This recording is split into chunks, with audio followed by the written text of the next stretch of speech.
ancient historians, and I'm guilty here, we blame that, on the practicalities of it. But of course, when talking to someone like you and saying, well, how does it feel like to be a minister? As a minister, you can communicate instantly, but you still have that sense that things are going on around you and you're not controlling them. And in a sense, there is where we think power is, there's often a kind of black hole where the person apparently wielding it, and I think that's an interesting word, is sitting there wondering what the hell to do. Yeah. I mean, this is partly, something I think would be definitely worth talking to Mary much more about, which is the bureaucracy, because of course the reality is that, and Mary's wonderful book, which if any of you haven't bought, you must read, is very, very good on the fact that on the surface there are very, very few civil servants working.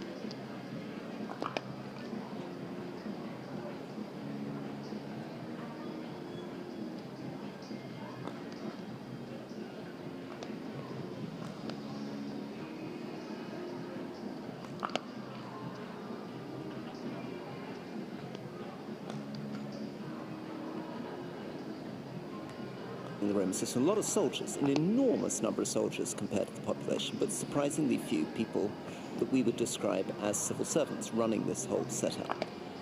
But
We all want to leave a lasting impression, so we pile on the pressure. Our primary mission is for you to fulfill your ambition, work towards your true purpose. See, a lasting impression can be easy to achieve. All it takes is to reimagine what it means to succeed. And with a little support and the guidance you need, we can work towards a brighter future together.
makes it to its next target without hitting the ball. Yeah, absolutely. But what we don't want is it happening. Yeah. Absolutely, yeah. But it's like when it goes to the point and he's not making the next guy a lot. That's when we've got to stop and say, hey, hang on a second, let's make sure it's not. Obviously, we're not going to be ambitious about it. Make an effort to get it. And that's general conduct stuff.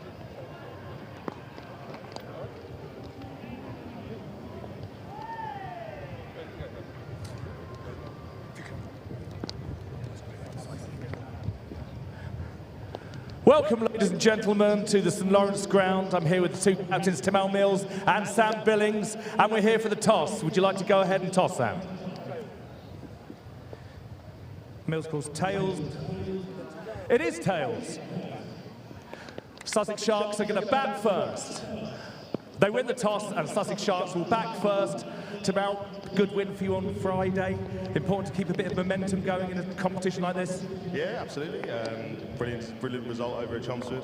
They got off to a good start, but we dragged it back, and then second half, blew them away with the bat, which was brilliant. So new game, new day today, new conditions, new team. So just look to throw the first punch and go from there. Thanks so much. It's great to have you here, Tim Mills. Now, Super Sam Billings. Sam, you're chasing today. Again, a brilliant win for you on Friday night and a fantastic performance from you personally. You must be pleased with how you're feeling. Yeah, it was great performance. Historically, we've kind of started pretty slowly in this competition, but yeah, it was great, especially at the home in cricket, to get a nice win. A lot of good areas, a lot of good performances from everyone, and it's great to be back at home. Great to see so many people here kind of coming to support us. We know what great support we have here, so looking forward to today, and actually not too disappointed about bowling first. That's what we were going to do anyway. Good to hear. Couple of debuts today. Dion Forrest just joined up straight from the IPL. What do you hope he might bring to the group? Yeah, I played with him out in the PSL, and a seriously talented young all-rounder from South Africa. Plenty of power, left-hander in the middle order, and can bowl nice pace throughout the middle overs as well. So really exciting and great to see him, and young Bertie Foreman as well comes in today for a debut. He's done brilliantly in the second team. His attitude has been fantastic around the group from pre-season. So really excited to see him get an opportunity too. Brilliant. Thanks so much, Sam. Good luck. Let's hear it for your captains, Sam Billings and Tim Mills. So Sussex Sharks win the toss and will bat first. Super Kent are chasing.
A very good afternoon, a warm welcome to the Spitfire ground, St Lawrence, for Kent's opening home T20 Blast fixture. Kent Spitfires taking on the Sussex Sharks on a sweltering St Lawrence ground. I've got Cameron Emmanuel Burns alongside me. My name is Dave Fulton, former Kent captain. It is a pleasure and a privilege to be your commentating team once again on what I have to say is an absolute scorcher, Cameron, and will be a factor today because we haven't seen weather like this for a while. No, it's absolutely roasting. It's even hotter than earlier. Obviously, just come from a resounding win for the women's team here with the victory there, and we're hoping the men can do the same here. I'm loving your shades, Mr. Fulton. Yeah, it's that kind of day. You need the shades, and as you can see there, we've got a good number of people in. Decent number for the women's game. Great 9-wicket win for the horses with Amy Gordon and Coco Streets very much to the fore. As Gordon made 70, Coco Streets unbeaten on 48, and hopefully the men can take some confidence from that. They'll also take confidence from the fact that they had a resounding 27-run win up at Lord's on Friday night. Both these sides are 1 from 1. I can tell you here on our enhanced stream, sponsored by Cluberly, that Sussex Sharks have won the toss. They've opted to bat first, so we're going to get our first look at Sam Billings and his team very shortly as they come through the Guard of Honour, which today, the Guard of Honour is brought to you by Street End Cricket Club. So good to see the youngsters from there. They're already beginning to assume positions, but good crowd in. Hopefully they're well hydrated and they've got their sun cream on. That is the Guard of Honour. There we go. Well done, our camera team, for picking them up.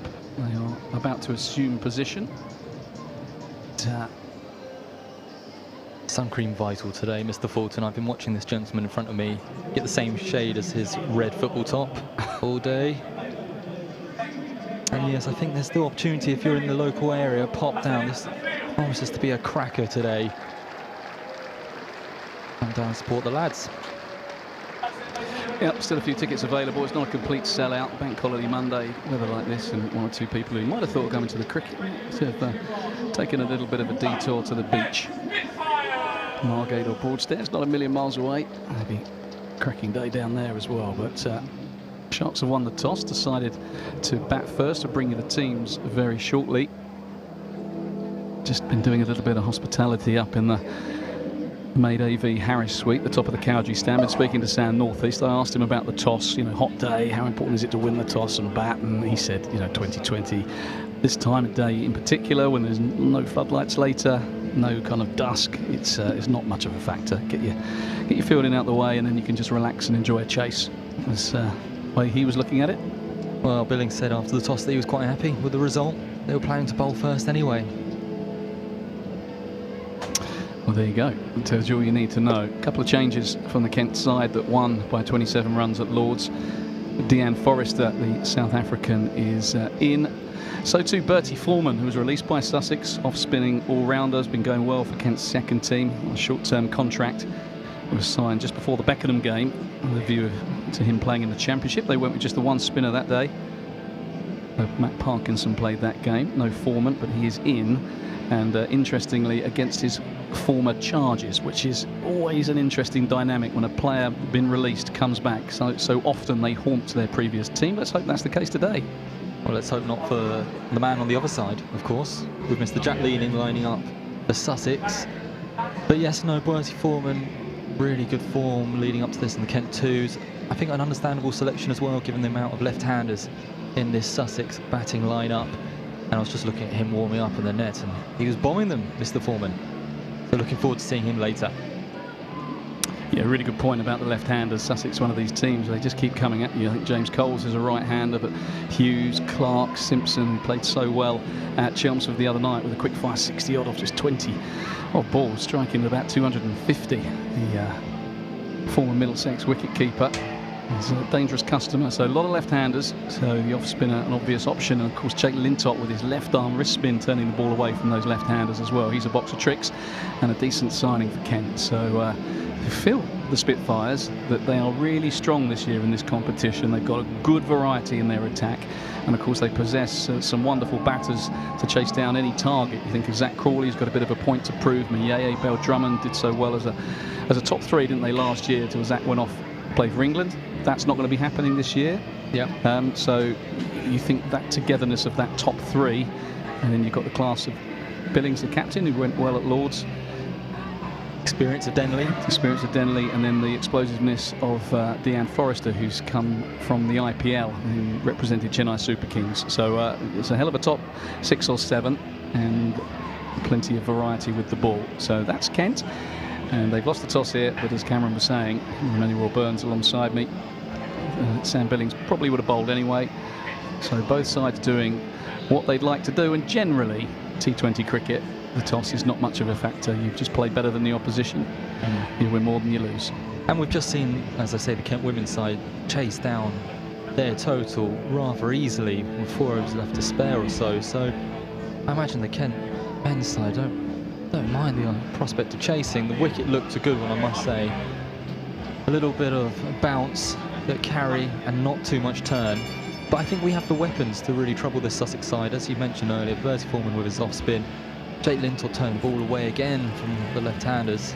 And something I did want to bring up is I remember a lot of times when we were chatting last year, there was no left-handers in our batting lineup.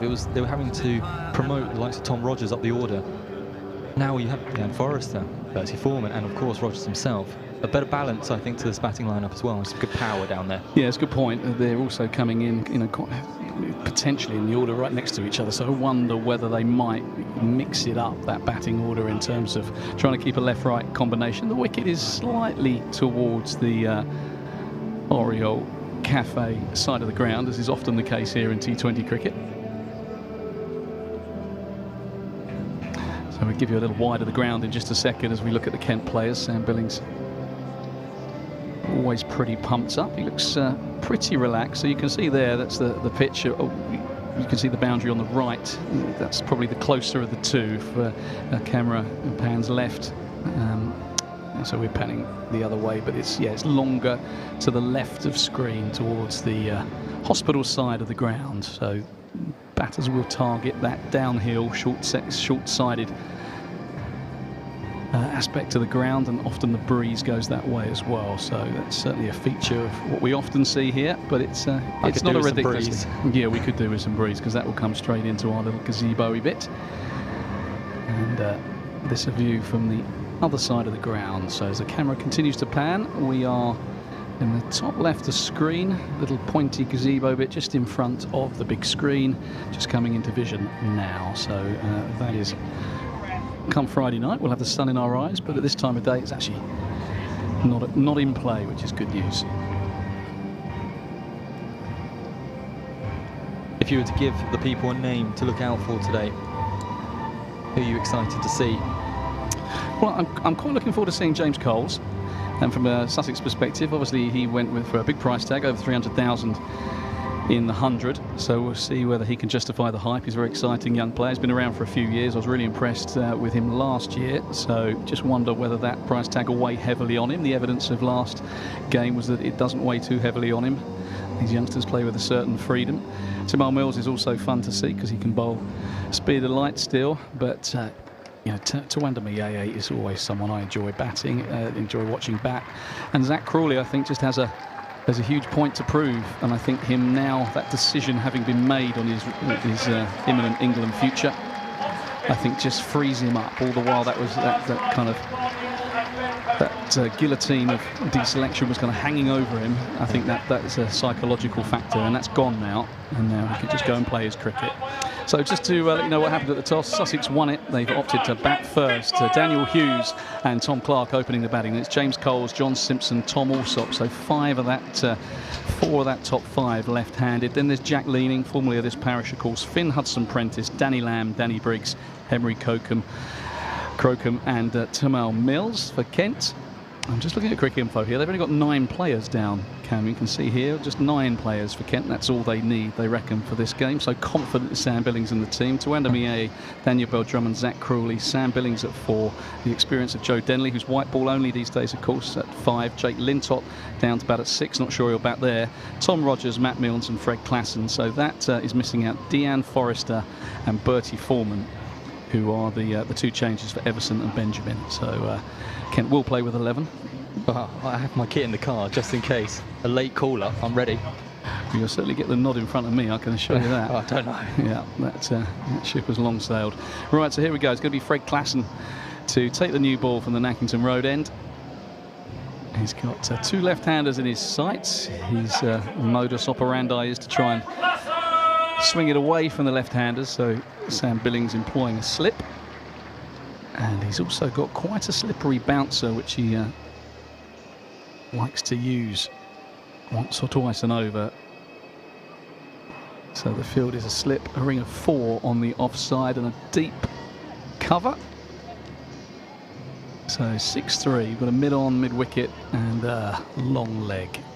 So Klassen will be keen not to go too straight to these left-handers, try and keep it on or around off-stump, attack the off-stump, and also attack the outside edge. So we're all set. Sweltering day here at the Spitfire Ground St Lawrence, and here's Klassen.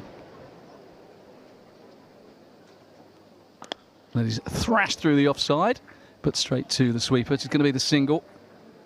Mayeye does the fielding. I'm desperate for a good start for Freddie Klassen so I can relaunch my Klassen fan club from last year. But he's we haven't seen him too much, of course. There's not a white ball contract here. Well, there's a few white ball specialists, aren't there?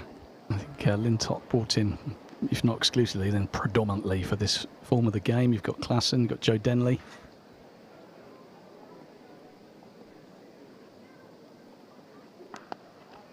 Slightly mistimed, and Denny does the fielding at extra cover.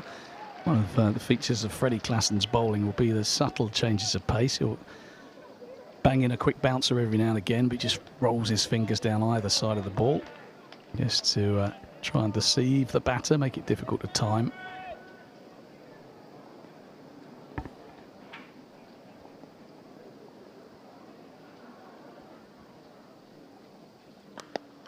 So he's going to pick out deep cover as well. Mayeye has got a good arm and didn't have to move too far to his left. So good start this from Kent. Just 2 from the over so far.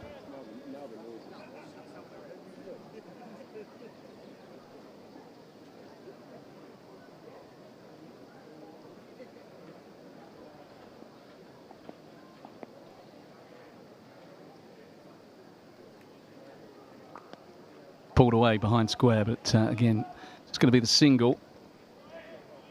Daniel Hughes, the New South Welshman, swivelling on that one. Decent start in his game at Chelmsford. Sussex winning that one comfortably by 6 wickets with 4 overs remaining. John Simpson, brilliant, 63 off 23. James Cole's 50 off 29, but Hughes got him off to a flyer, 44 off 25. Down the wicket is Clark. He didn't get all of that, but it might well run away off the bottom of the bat. In pursuit is Lintott. He's not going to get that. So first boundary, not a bad delivery, but Tom Clark using his feet and getting enough of the bat on it to get it over Lintott for 4.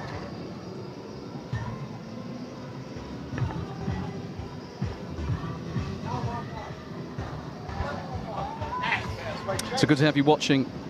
14,000 of you. Clark using his feet. 14,695. So Klassen is in, and this one's been lofted as well. It's going to be another boundary. That was more in the slot. He didn't have to run down the wicket that time. So what was an excellent start of the over. A couple of boundaries to finish it. Sussex probably just shade it in the first over. But yeah, good to have you with us on the enhanced stream. We are sponsored once again by Cluberly. You can find out all about them at cluberly.com. And Cluberly will help you make money for you and your club. So check them out. And thanks to Cluberly for their support.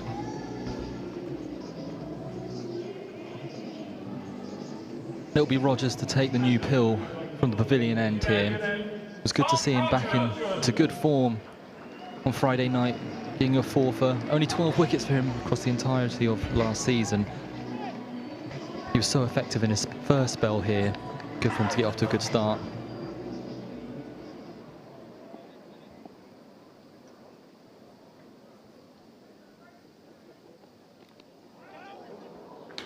Wrong line there from Rogers. Easy pickings there for the overseas for Hughes, and it runs away for 4. Aim just a touch off there from the Aussie overseas. Yeah, there's the slope, obviously taking the ball more towards the leg side and the thigh pad, a bit of a loosener. I think You usually get a good pitch here at Canterbury, and the power play overs. It's important not to panic. It's 3 boundaries and 3 balls. Got to hold your nerve.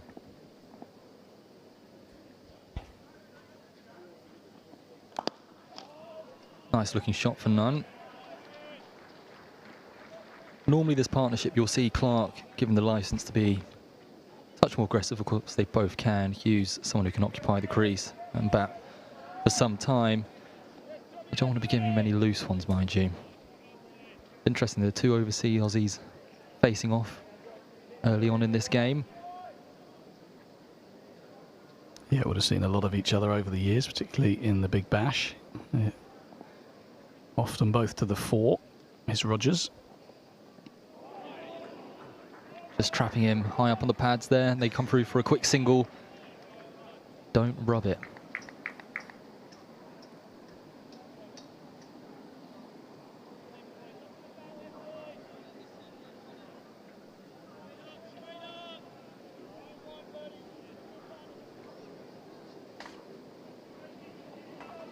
A nice balance to Kent's attack. You've got Klassen, you've got Rogers, you've got Milnes, and then you've got perhaps a little bit of Forrester. It'll be interesting to see if he turns his arm over. Not long off a plane, of course, back from India, where he represented the Chennai Super Kings. And then you've got the spin of Lintop, Foreman and Denley. Gone up. And nothing given. Interesting to see on the replay. Yeah, he's round the wicket now, there? Rogers, to Tom Clark. So you might get a little look at second look at that on the replay. Here we go. Just sometimes on the angle they slide down the leg side. I think that's maybe where that one was heading with the slope. Good to have the replay machine working. It had overheated during the women's game. Needed to lie down like the rest of us.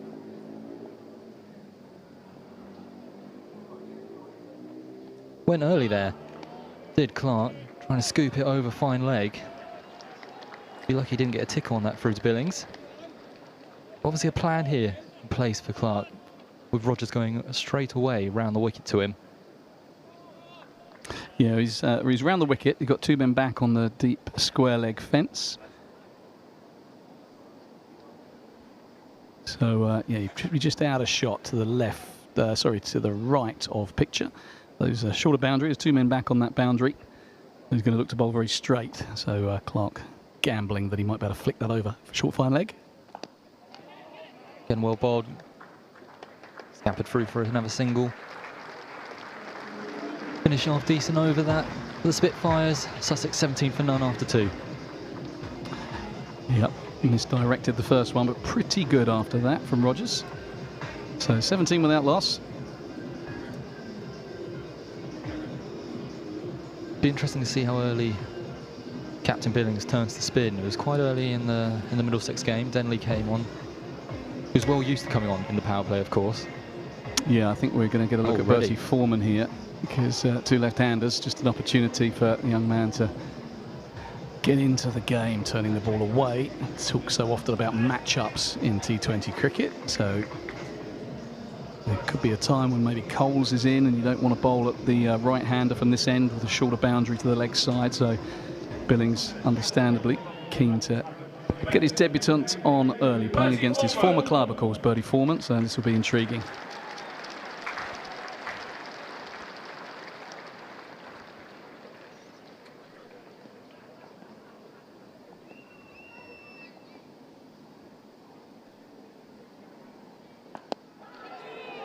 He's been chipped. It's not going to go all the way. Just a couple. Crawley does the fielding. It's not a lot of air there from Foreman, and I think that might be the way of things. It's not the kind of format where you can afford to try and toss it up and beat someone in the flight. Clark down the track. Lofting didn't time it. 2 runs. That's a lovely shot. That's going to be 6 over extra cover. All very well having the short boundary to the offside, but if you can go into out, and already Sam Billings is down and he's speaking to his young bowler. Got to keep that line really straight, but that's not a lot wrong with that delivery. All class from Clark. Yeah, he's given himself some room there. That's a glorious shot. Not a long hit, as you say, but still. But what was lovely about that shot was he didn't try and over-hit it. Sometimes when you're trying to go over extra cover, it's more important that you keep the blade through the line of the ball. And if you try and over-hit it, sometimes the bat face can just close and you can hood the face and just chip it to mid-off. But that was a great shot from Clark. He's going to need people from the flats to be very vigilant today and also happy to get up off their deck chairs and throw the ball back. I was wondering if the budget may have gone up for us this year. We could have had one of the suites, the flats. I was walking past them, lovely sheltered viewpoints they have up there. Thought that could have been us this year. It's a nice spot and some really good vantage points to watch the cricket, but sadly not really on the bottom floor, which of course is where you need people if you're going to get your ball back. That's it. Something tells me that'll be the first of a few that goes in there this afternoon. Yeah, and probably batting from that end, from the right-handers, but that was what was so impressive about that shot. From Tom Clark, he just got inside it, lifted it over extra. Beautiful shot. How hot would it be in those costumes? That is not the gig.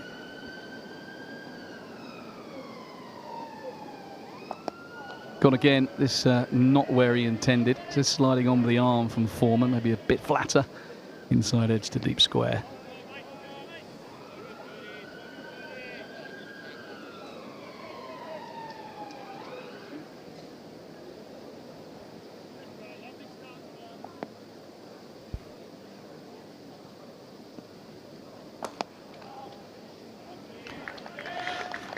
I just learned from that one that got chipped over extra cover. I mean, that was a little on the short side, but you probably want to be a bit shorter. Possibly even pullable, that one. But doesn't want to let the batter get underneath it. Pulling on this occasion, and that is through the gap, and he's going to race away up the hill. I say race away, but it's just as enough to get to the boundary, and there's another 4. So decent over this from a Sharks perspective. Foreman got a mix. Doesn't want to toss it up so he can get hit uppishly and over the fence, but if he drags it down, his batters and this pitch is good enough. Yeah, hard task this Foreman on debut. As I said earlier, in the women's game, there wasn't much turn.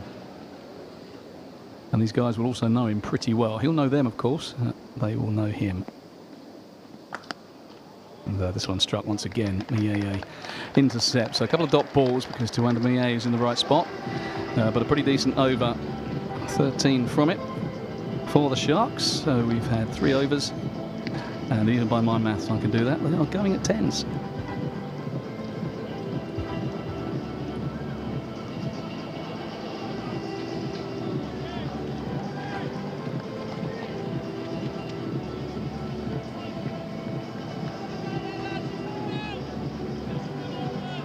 Looks like there's going to be a change already as well. Billings switching up his bowlers now. Matt Milnes, who again had a pretty good outing, obviously in his return for the Kent Spitfires Friday. To make a breakthrough early here. Oh, it's delightful. It looks like to be going all the way.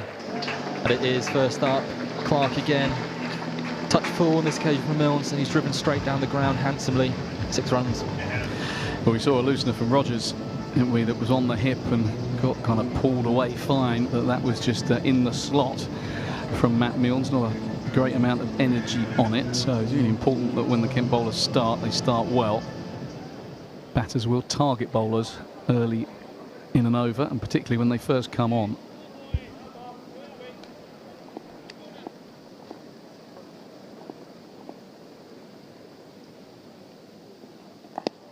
On for the change up already.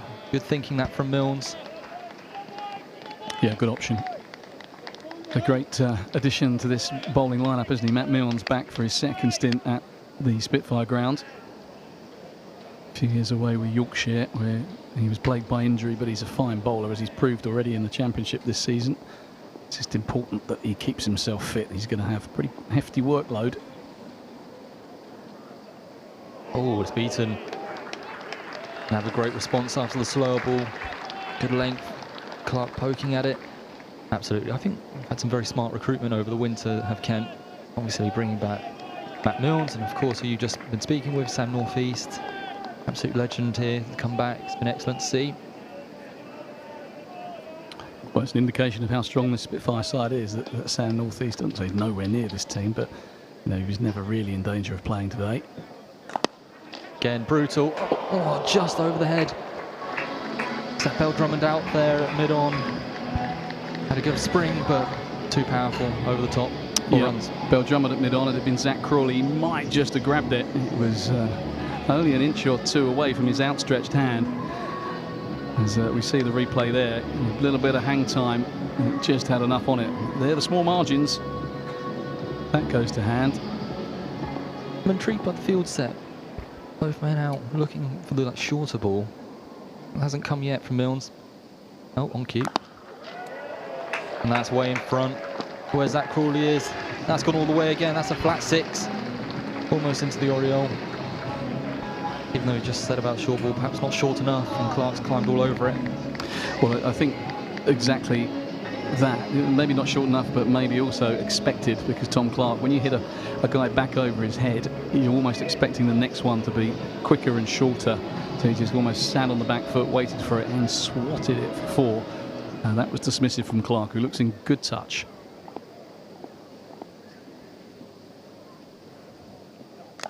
Gone once scored. That's back into the flats again. That's huge. 6 more for Clark, and that is the 50 up the Sussex Sharks. After just 4 overs. And Clark is really racing ahead here. Again, perhaps on his hip. This pitch is a good one. Yeah, I mean, early, we were 100 metres away here. That kind of long leg from where Tom Clark was batting, the left-hander. So it's difficult to assess the pitch, but you can sometimes gauge it by the quality of shots that are being played. It looks to me ever so slightly on the slow side, and looks like on-pace deliveries you can really get hold of. So I think these power plays in both innings are going to be crucial, because I think it will get harder in the middle. You know, we've seen Foreman, not easy to bowl spin in the power play with just 2 men out. Klassen returns from the Nackington Road end. As we see some Kent fans very sensibly under umbrellas protecting from the sun. So here's Klassen back into the attack, but Hughes in his sights, and that's a decent delivery, and Hughes content just to get Clark back on strike. He's 41 off 16, properly motoring.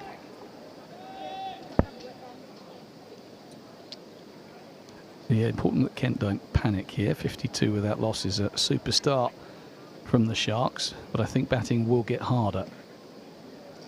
Bit of pace off the ball, get Lintodd into the attack, bit of mystery with some sweepers back. It might be harder to find the fence. Swing and a miss from Clark. Trying to give himself room and access that short boundary once again.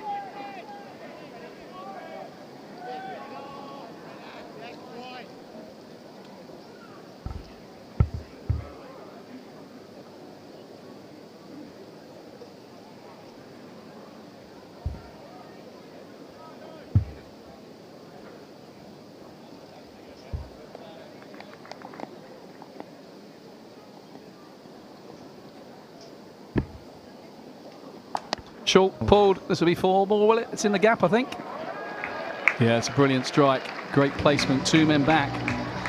That has been the field that Sam Billings has opted for to Tom Clark. It's not a bad delivery. Fred Klassen's got a decent bumper. It used it last year, I remember, to decent effect, but good pace pitch. Pretty flat, and Clark did really well to keep on top of it, keep it down, and most importantly find the gap. So he has raced to 45. He's 1 strike away from his 50. This is drilled along the floor, and he's going to be 4. A little bit of width, just giving himself a fraction of room, and drilled it past Joe Denley at extra cover for back-to-back boundaries. Yeah, he's just 1 away from what will only be his 2nd T20 50, which is a surprise seeing the form on show here. He is crushing them.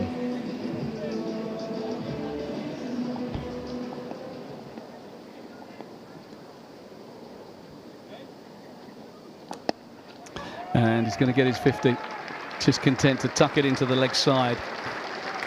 That is a mighty impressive 50. Just 20 balls. 5 4s, 4 6s. That is some effort and a great start for the Sharks.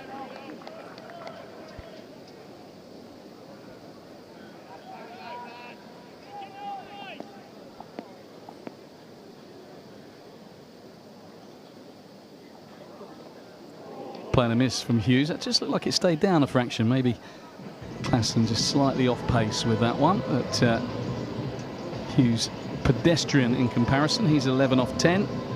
Clark has 50 off 20, and the Sharks are 62 without loss. 1 over remaining of the power play.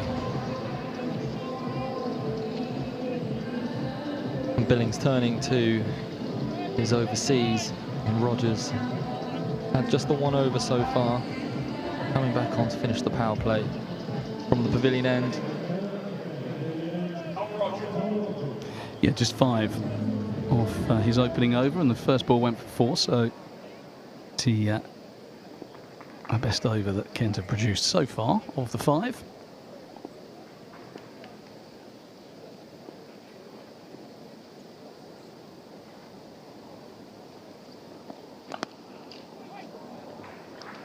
Fancy he's gotten away with one there.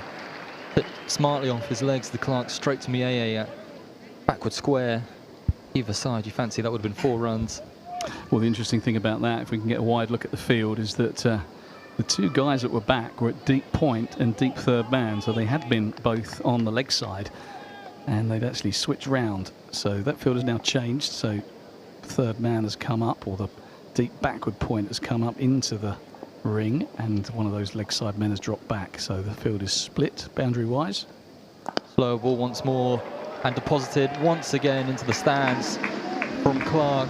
There's mighty hitting here at the St Lawrence ground. It's another 6. He went for the change up there, did Rogers.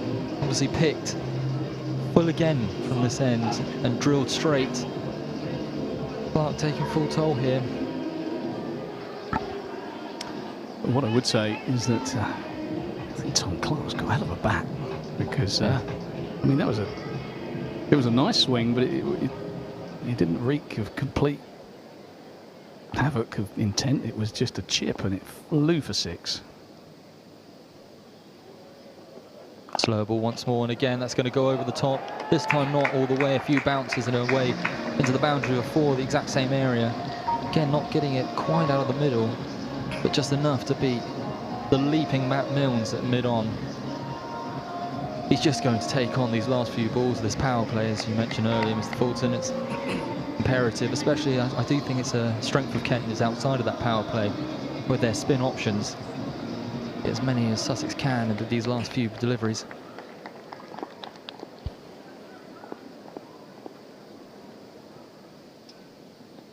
Ball deposited, huge, 6. Yeah, he just missed, hasn't he, Tom Rogers, in this over. He's either been in the slot or he's been too full. I think he's tried to get a couple of block hole deliveries. First one he got away with, it was clipped to Mieye at square leg, 1 bounce. That one was enabling Tom Clark just to free the arms. And he smoked it straight.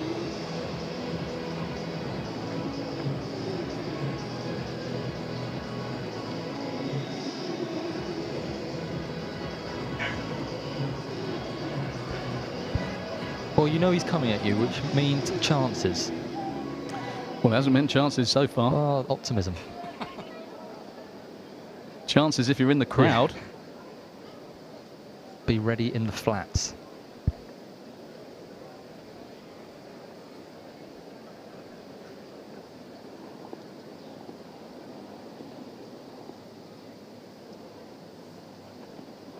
Full again. Just in front there was a boundary rider, deep point. I think this one's also been giving us the no ball for height. Yeah. I was saying how well he bowled his first over, Tom Rogers, after that first delivery, but this has been expensive, and the last thing you need is a no ball.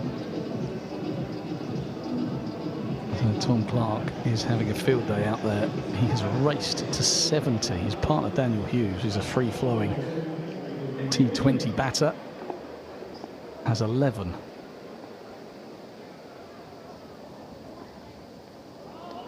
Help it wide. Good idea, taking it wide. Unfortunately, a bit too much so. Have to reload. Still a free hit. Daniel Bill Drummond and Sam Billings, club captain and T20 Blast captain, in conversation there. Billings just moving back into his position. Bill Drummond's at short fire and legs, just gone out of shot. But just wondering what that conversation is all about. And this fella's playing well. It might be as simple as that, or something a bit more tactical. That's pretty well bowled, but it's dug away. Still a few bounces over mid-off's head, and that'll be 4 runs. And that's Clark's highest ever score in T20 cricket, and he hasn't even got out of the power play. It's been some striking. Yeah, there's nothing wrong with that delivery. It's a hell of a shot. It was almost the perfect Yorker, but he just managed to get back and dig it out and still get enough bat on it to get it over mid-off. And Lintott couldn't do anything about it. So I'm just having a little tot up of this over. That's expensive. Yeah, I might need to get the calculator out. It's full once more. And that also raced away to the boundary. Too many deliveries not pitching in this over. And that will conclude the power play. Sussex Sharks are 92 for none. And as you mentioned, Daniel Hughes only faced 10 deliveries in it. Got 11, but his partner, Clark, 78 for 27 deliveries. Tremendous. Yeah, extraordinary stuff. I mean, I think if Tom Rogers was being particularly self-critical, he would admit that that is not his best over that he's ever bowled in T20 cricket. It can happen. You've got a guy on a good pitch who's seeing them like a football. All of a sudden, you miss and you go the distance, and that is what has happened in that particular over. So Rogers went for 5 off his first. He's gone for 30 off that over. So that is mucky. That is mucky. Jake Lintott into the attack, and that is no surprise. He bowled really nicely on debut for the Spitfires at Lords. Bit of mystery left arm spin, taking it away from the left-handers. Swept by Hughes, and a misfield out on the fence. So Lintott starts with a boundary, and that is what Kent do not need. I think that's Birdie Foreman out there. Kent a bit frazzled in the heat, it seems. Yeah, I mean, this can happen with batters play as well as this, and Hughes has been quiet in comparison to Clark, but that is a good sweep shot, hit it hard. Foreman had some work to do, but he's a good fielder. You'd expect him to reel that in. A bit of touch of nerves.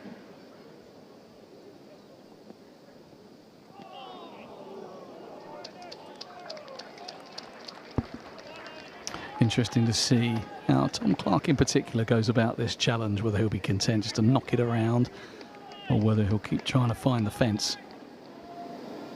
Keep looking to launch sixes. Lintott is a box of tricks.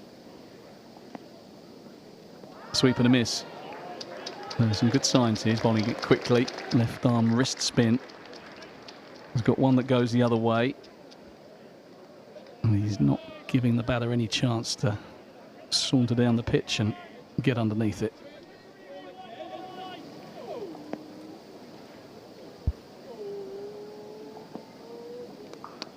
That was a bit of a pie, and it's been punished. Foreman is going to get it this time, does well.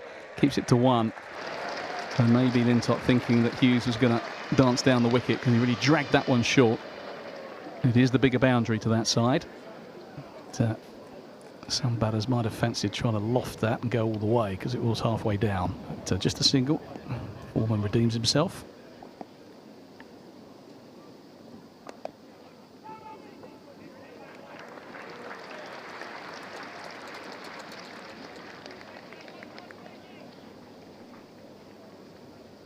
Good from Lintott this though, dragging it back somewhat.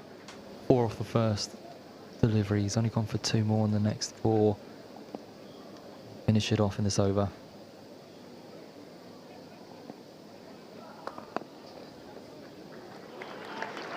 Yep, nicely bowled from Jake Lintott. I think the Spitfire crowd are going to enjoy him. He's a good fun character. He has plenty of mystery about him. Of course, Kent have also got Matt Parkinson as an option. Not today, but in the squad. He bowled pretty well here over the years. He bowls a bit slower. This was normally the time you'd be seeing him come on from the pavilion end.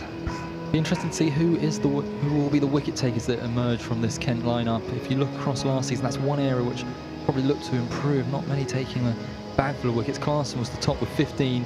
Gilchrist, who's obviously left us, 15 as well. Parkinson, who's not playing today, 14. Rogers, who is 12. And Everson, 11, who's not in the side for this one. Will it be Bertie Foreman now, coming on for his second over? His first got a little bit of tap, but he's got more protection now.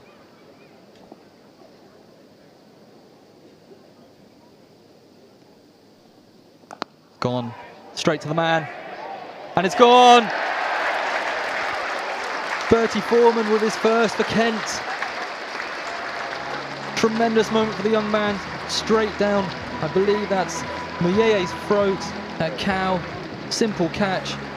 And that's the end of what was a tremendous innings from Clark. 79 off just 28. But Bertie Foreman against his former side, tremendous. Yeah, on the cards. You just feel that Tom Clark had gone so well in the power play, probably couldn't resist. In terms of just trying to keep that foot flat down, probably a bit more experience. He just has 3 or 4 overs of just ticking it along. It's difficult because you've got 10 wickets in hand, so you think, well, why not just keep attacking? But could have probably milked 100 off about 45 balls and then gone again. But he's tried to hit Foreman over that slightly shorter boundary and didn't get the middle of the bat. Foreman has his man, so hopefully the first of many for the Spitfires, and he would have enjoyed that, as Cameron says, particularly after getting a little bit of tap in his first over from Clark in the power play. That does bring in another special talent here in Coles. As you said, the big money man from the 100 auction. It's had a meteoric rise over the last 12 months. He came here last summer, played well, and then it was really in the SA20 in South Africa where he made a name for himself with his left arm off spin and really impactful innings. But one of not many right-handers in this Sussex lineup now for the off-spinner to deal with.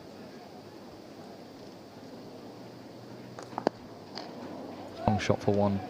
Yeah, just knocks it down to long on for one. And of course, Kent now have the problem of the left-right combination. 2 lefties in, Foreman on. He's now got a right-hander to deal with, albeit Coles might want to get himself in. Pretty good touch, 50 off just 29 balls up at Chelmsford on Friday night.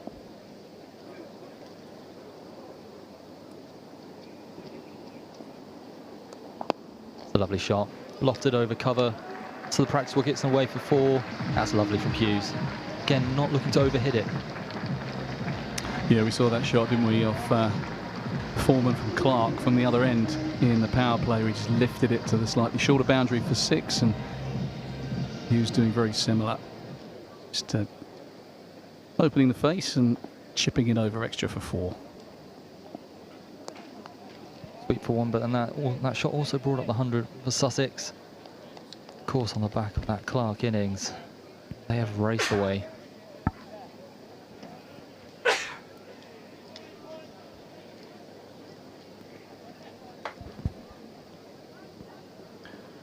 So field change here to Coles, maybe guarding against the reverse sweep. Denny Bill Drummond had a second man behind square on the offside. Pretty content, just not the singles on the leg side, get into his innings. Were you surprised at all, of course, your links with the Lions, to not see Coles in that squad recently? There's been talk of him. Yeah, I think, I mean, they're playing 4-day cricket, aren't they, against South Africa, longer form cricket. He's probably more nailed on in the white ball form. Quicker ball there from Bertie Foreman. Too wide though, have to reload.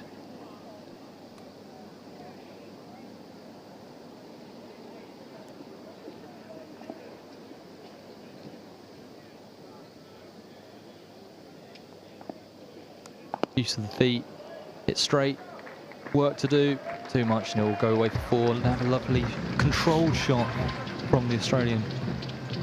And that will end the over, which was a successful one. However, a few boundaries as well thrown in there. And Sussex are 110 for 1. 110 for 1 off 8. As that familiar sound, if you can hear it on our FX mic, of a scatter blast where random people from Kent cricket go around and throw T-shirts into the crowd.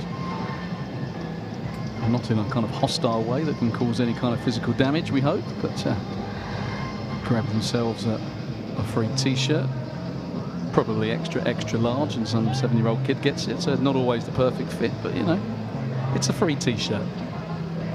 Just a feature of what we've seen from Sussex so far. 2 fours in that birdie Foreman over from Daniel Hughes, real class shots. The one over extra, but I particularly like that one back over his head where he just chipped it but kept the blade. He hit it exactly where he wanted, between long off and long on, as we see Lintop back into the attack. He's bowling at Coles, who's forcing that into the offside.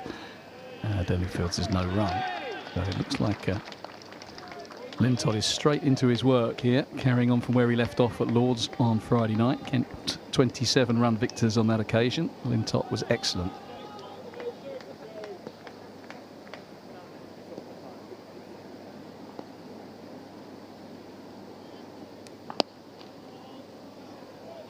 Single to Fred Klassen at long off. Interesting position Zach was taking up there for Coles. Not quite on the ring at long on, but almost halfway between the two. You don't normally see that, normally one or the other. Yeah, I think he was probably just on the edge of the ring. But even though, for a spinner, not usual. Well, I think normally you'd expect him, with Lintop turning it into the right-hander, for him to be back on the fence. But, you know, it's almost tempting him. He's just come to the crease. He's bowling flat and quickly. Swept from Hughes. It's just going to be the single. So we see what happens here, where the Crawley comes back into the ring at long on. And it looks like he is indeed coming in. We might be able to see him on our screen. He'll be bottom right of screen. There he comes. He's coming in now, walking in to that circle. So is he going to find himself in the ring or not? Don't think so. No, he's not. It's a strange position. And that's probably why they're almost teasing him. You're right, he's not in the ring. But he could be back. But mind one games. Of the 5, isn't he? That's outside the ring. Outside the ring, so he's now going back. So mind games from Sam Billings. I'm saying, come on in, James Coles, £300,000 in the auction. Surely he must be good enough to chip one over mid-on.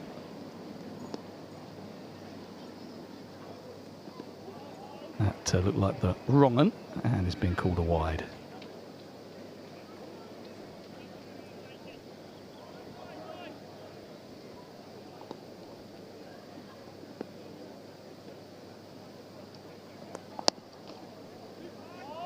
Be thinking about 2 here, because it's right in the gap. In fact, it's a comfortable 2.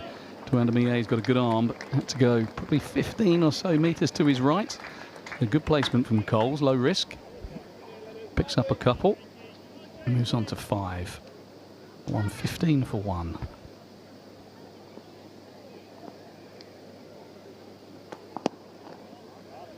And this one is bunted to the aforementioned Crawley.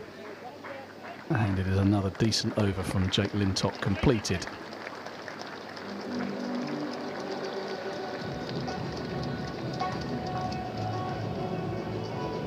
Haven't had too many boundaryless overs, so we'll take that.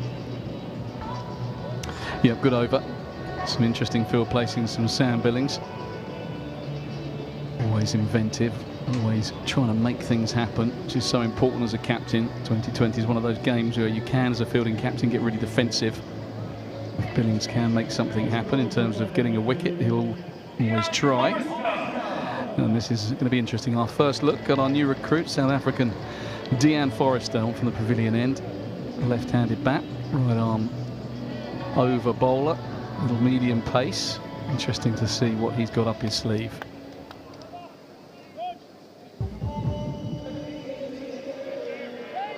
He's certainly seen upon as much more of a batting all-rounder. Pat for one at that, so it will be interesting to see a bit more medium fast here. Looking to use this deck, a bit of change-ups. But I'm excited to see what the new recruit can do.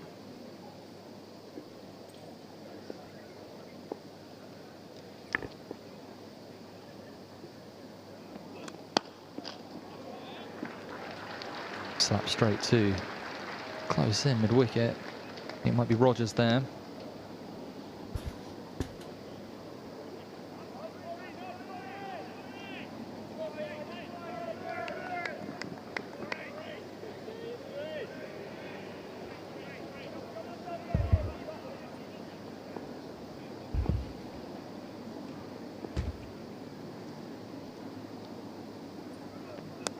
Crunching drive, but straight. Chance. Sound of the crowd would have been out if it hit. Zach there at mid-off, running in. Coles kind of just ran off the stroke. Hit straight to the former England man, and he would have been in trouble if he had hit. Kent won't mind that.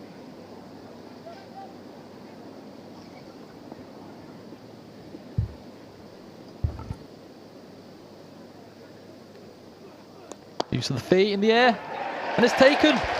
Forrester in his first over for the Kent Spitfires, and he gets the other overseas pro in Hughes. Another smart catch this time. Bell Drummond at cover. Excellent work from the new recruit. Yeah, never quite got going, did he, Daniel Hughes? 26 off 19, and Forrester, just medium and a bit pace, just hitting a good area. Daniel Drummond deepish at extra cover, perhaps trying to loft it, didn't quite get hold of it. It was a good catch in the end because it was dying on him. You've got to take those chances, don't want to see them go to ground. So Kent crucially taking their second wicket. Best way to keep these runs down is by taking bowls. So that is good to see. That brings out the keeper bat, John Simpson, who, of course, got off to a flyer in this competition on Friday night. You know I love a stat, Mr. Fortin, and his 63 of 23 strike rate of 273 featured just 1 4 and 8 6s. His career strike rate's 130. Yeah.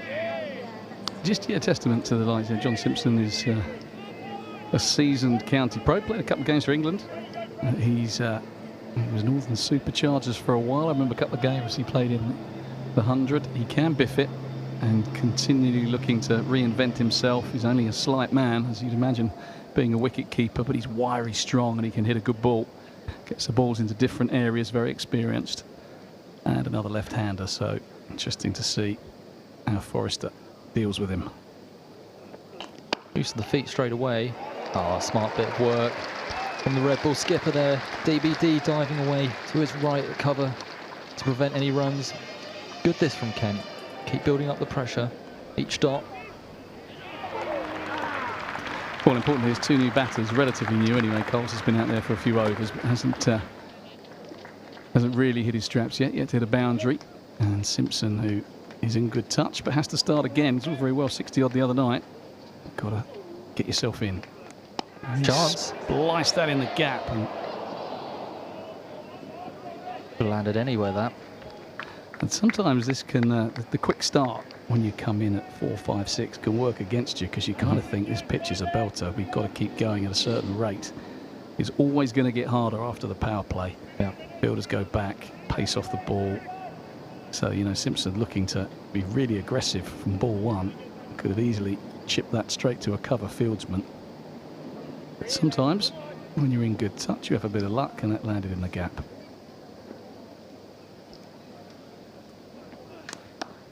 Cut away nicely from Coles, backward a square. Too much for Matt Mills to do. It's his first boundary. Ball to finish the Forrester over, which up until that point had been an excellent one. It still is. 6 runs off it, but the big wicket of Daniel Hughes, and Forrester's first over for Kent Spitfires. Yeah, some good signs that from Dion Forrester. I've heard a lot about him with the bat, as you say. More renowned as a dynamic, powerful batting all-rounder. But that medium pace there looked more than useful, hitting a decent area, hitting the pitch pretty hard, albeit James Coles, that last ball, just able to rock back and place that cut shot behind square for 4. But good signs, and with Lintott toiling away at one end, going nicely. Kent just getting a foothold in this game.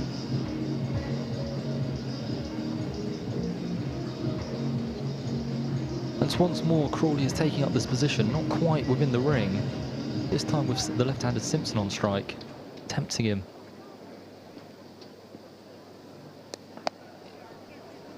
What's 2? I don't think he's going to get 2. Mayeye always slipped, and they probably could have done.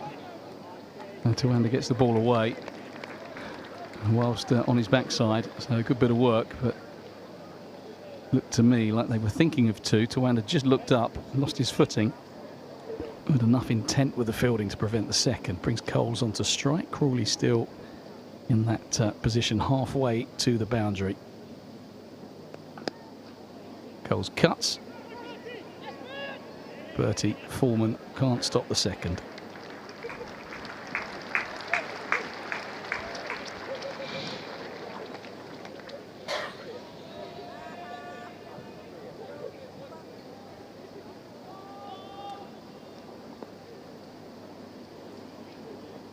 There's a miscue. I think he's going to land safe. Coming in from long off is Klassen. That was tossed up more from Lintop, maybe the wrong one.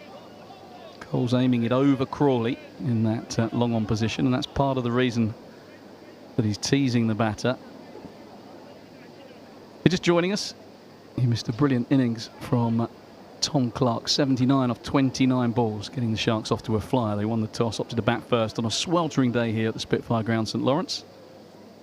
We're watching Lintop bowl to Simpson, who's sweeping hard into the gap. They're not going to get two. Simpson down on one knee. Makes it tricky to get up, get to the other end and get back.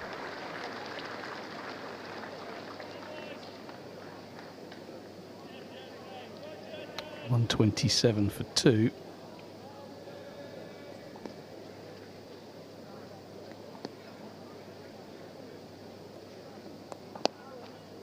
A top spin cut shot, that one from Coles. Quick hands, very wristy. Finds the gap.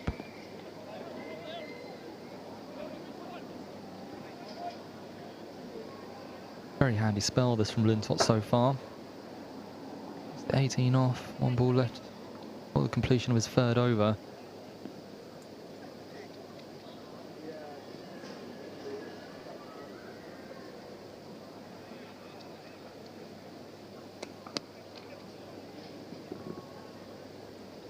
Looks like a tough man to hit to the fence, Jake Lintop. So got it spinning both ways. Subtle variations, bowls it quite quickly. Doesn't allow the batsman to get down the pitch to him. It doesn't look like they're picking him with any kind of conviction. So just watching it off the pitch, content to push it in the gaps. And that's not a bad option from a Sussex Sharks perspective. They got off to such a good start with Clark thrashing it everywhere. At 129 for two with 9 overs left. They could probably afford to play Lintop in circumspect fashion, get rid of him and look to attack the others. That would be the way I think I'd be looking at it, trying to structure a batting innings. You take him for 6 or 7 off his next and look to have a crack at the seamers and Foreman. No Joe Denley at present. That's probably because the left-handers have been at the crease. Forrester about to begin his second over after a successful first. Could have one. But it is tremendous from Forrester. The man in form, Simpson, 60 on Friday, will not be getting anywhere near that today. He has clothed it straight to mid-off, taken comfortably. That's 2 for the South African. Yeah, well, we said we like the cut of his jib in the last over. What he's doing is he's just thumping a good length. And sometimes in 2020 cricket that can be dangerous, but we've seen the shots that have, the deliveries that have gone for runs have been, those balls have been kind of pushed up in the slot. Well, he's not opting for that. He's smashing it into a kind of back of a length, kind of bail height, maybe slightly shorter. And that means that hitting off the front foot is that much harder. And 2 shots now, as you see there, that's kind of bail height. Simpson looking to force it. He just picks out mid-off, and that is the end of him. Danger man Simpson gone. Kent get their 3rd wicket. The Sharks 129 for 3.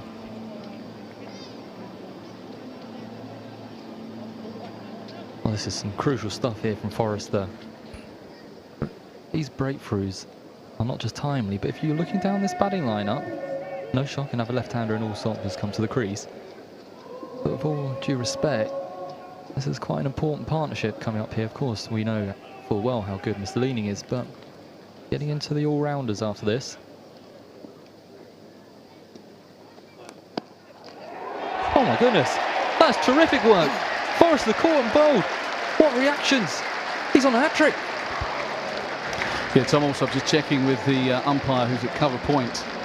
The sun behind him doesn't look into the sun, so the umpire at cover point also had a good long look at the umpire then just to question whether that ball had carried. But Forrester was in no doubt, threw it up as soon as he got his mitts on it. And how crucial has been his introduction, because he's picked up 3 for ball by Dean Forrester. Well, that was pretty special. Yeah, well, it could be even more special because, as you say, Cameron, he is on a hat-trick. And they don't come along too often, particularly in this situation. You sometimes see hat-tricks right at the end of an innings when the batters are just throwing the willow at everything. But in this situation, the game is now very intriguingly and evenly poised. And that is not often you see a hat-trick in these. And it's this kind of time. Man, it's Jack Leaning to face the hat-trick ball. Yeah, you can imagine Jack Leaning would be pretty keen to see off this hat-trick ball. He won't want to be remembered as the man coming back to Kent. Former stomping ground and giving a South African on debut a hat-trick. Oh, no slip. No, Billings not going to get carried away. He's seen these situations before. He looked to bowl pretty straight, I would imagine, target the stumps, maybe try and wrap him on the pads. Here we go. Oh, and the experience leading, not having any part of it. But terrific this from the young South African. Exactly what Kent needed. Well, I think from a psychological point of view as well, obviously he's been in the IPO, he's been playing with some big names at CSK, but to actually arrive in front of a decent crowd on a hot day, game in the balance and actually turn it on its head like he has done, augurs well for the rest of the competition. Once again, good length, as you mentioned earlier. He's not trying to complicate things here, is he? Going on a good length, back of a length. Well, I think there's something to be said for it, because we saw, didn't we, kind of change-ups and different deliveries that the guys at the top were bowling. We've gone wicket, wicket, dot, dot. He's on for a double wicket maiden here, and all he's really done is thumped the top of off stump in terms of line and length. Obviously, there's a bit of pressure now on Leaning. He has to rebuild, so it's a nice time to bowl, but he has created this situation. An appeal, I think unlikely. Leaning had used his feet, wrapped off the pads, and they'll get scamper through for a leg bye.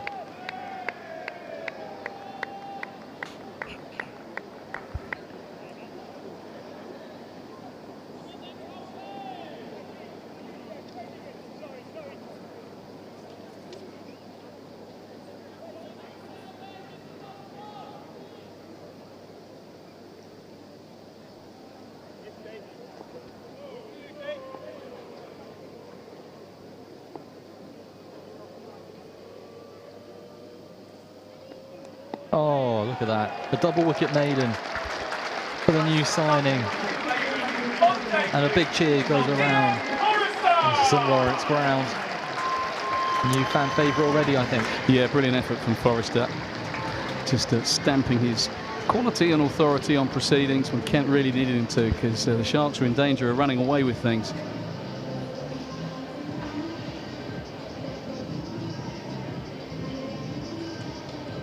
And he sent Hughes packing, and in 2 in 2 with Simpson and Alsop.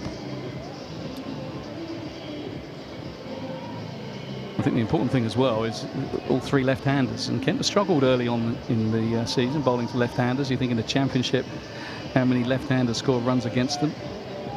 Emilio Gay up in Durham, and Luke Proctor here for Northants, big double 100. You've seen a lot of left-handers succeed against the Kent attack, but Forrester's come in and mopped up 3, so that, as I say, augurs well. Here's Joe Denley, his first little foray. He's got Jack Leaning to bowl at, who we know well, of course.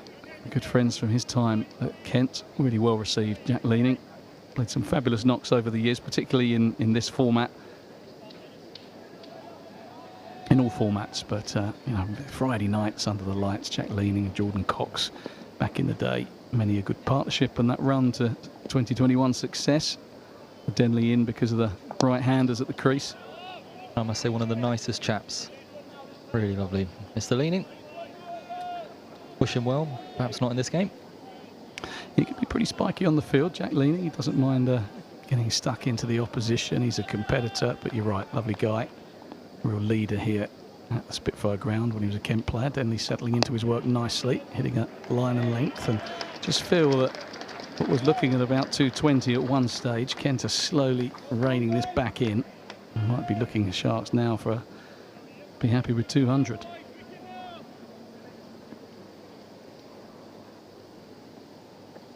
Of course, with the left-handers gone, that's allowed Denley to come into the attack. I think they would have been reluctant to if he remained double left-hander, but now we can see him burning his magic.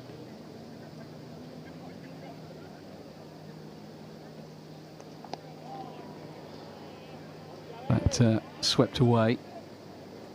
Too deep square, but yeah, you're right, leaning. And Coles being right-handed, it just means that Billing's likely to go to a bowler that can turn it away from the right-handers. So they've got a nice mix here. We talked about the variety in Kent's attack at the top of the stream. This one is short and thinking about pulling it. There's Coles. Can get hold of that one. So decent start for Denley as well. So trying to think what the score was just a few overs ago. Sussex rattling along. Kent are pulling this back nicely.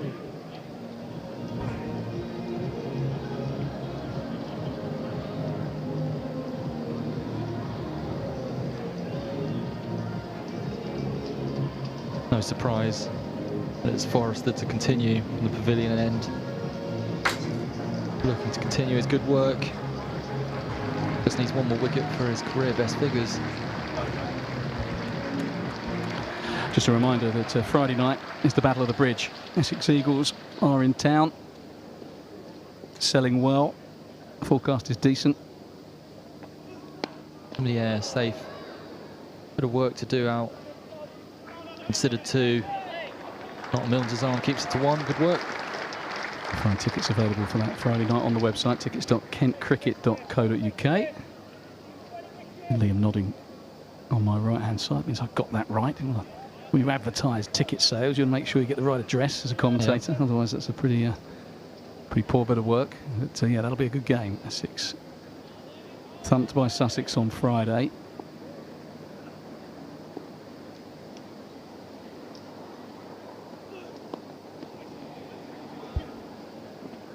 That's a really nice shot. Yeah, really nice shot. Pretty effortless from Coles, just nudging it off his hip into the gap. He just has that in a calm way about him. He can hit a long ball, but he's sussed this situation out pretty well. What Sussex Sharks don't need here is another clatter of wickets. So just rebuilding a relatively strong position. If you'd offered them 136 for 4 off 13 overs at the start, almost certainly would have taken it. But from where they were, it's not exactly a collapse, but they just need to consolidate. A lovely looking shot for one. What are your thoughts on the new format for this year's Blast? Of course, changing up a little bit. We're in the South Group and means we'll have home and away again against someone that we've not really seen for a while.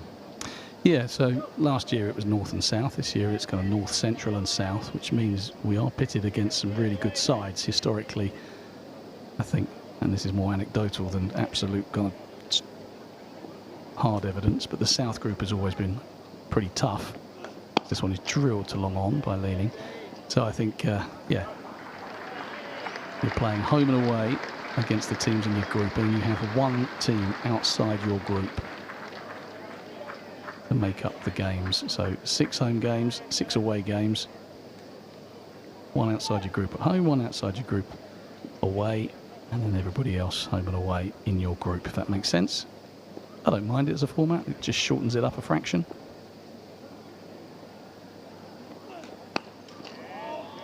Using the facilities again there from Forrester. Bit of a change up, digging into the wicket.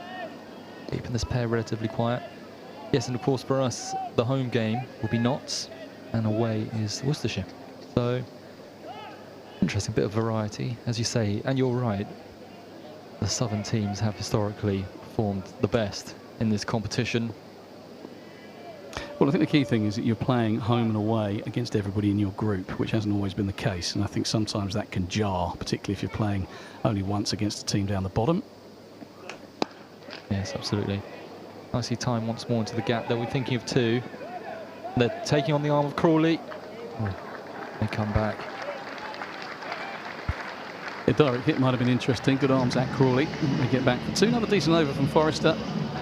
He's been excellent. A game changer with the ball and possibly later with the bat. Looking forward to see what he can offer with blade in hand. But, This does represent 141 for 4, something of a recovery from the Spitfires. 6 overs to go. Just joining us, welcome to the live enhanced stream, sponsored by Cluberly. You can find out all about Cluberly at cluberly.com. You can make money for yourself and your club. That's what Cluberly offer. Do check them out. Thanks for their support. Looks like it's going to be Jake Lintott to finish off. He's been excellent as well. Forrester's taken the wickets, but he's been very good.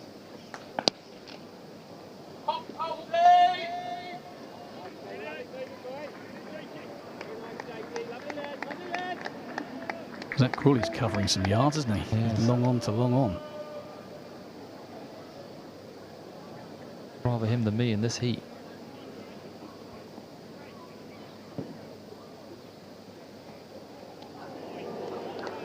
Big attempted reverse there from Jack Leaning. I'm not sure. When I think of Jack Leaning, I think of him batting at this end of the ground and getting down on one knee and whopping it in the flats. I don't think the reverse is his strongest suit. It's not a bad option. There are 2 men behind square on the offside, so that's more the side he'll target. Flip this in the gap. Mieye, make sure it's just 1. Not to put the marks on them, but they have a very decent fielding outfit as well this year, the Kent. Well, I think the year they won, 2021, they were outstanding in the field with the likes of Jordan Cox, who can forget his bit of work on finals day when he flipped that ball to Matt Milnes. As Coles pulls that hard in the gap. They're going to get 2 this time, I think. Mieye's done well. Yeah, so Kent that year, not only did they come out the blocks really fast, they won the first 4 or 5 games. Spitfire ground was a bit of a fortress, but the fielding was outstanding, and it's just probably since then just fallen off a little bit, but some good signs with this group.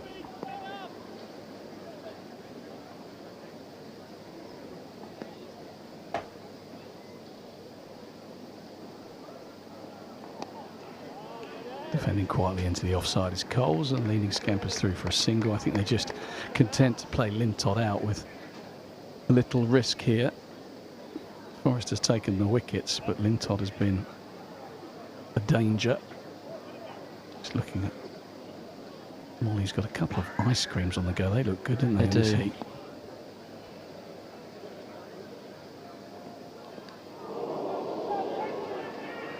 So got a runaway, is it? In hot pursuit. So yeah, good, reeled it in. They get 3. You can see too many 3s with the field spread. And went to cut it with Leaning, edged it. Through about first or second slip, and I can't see who that was running away to the 3rd man fence, but he did well.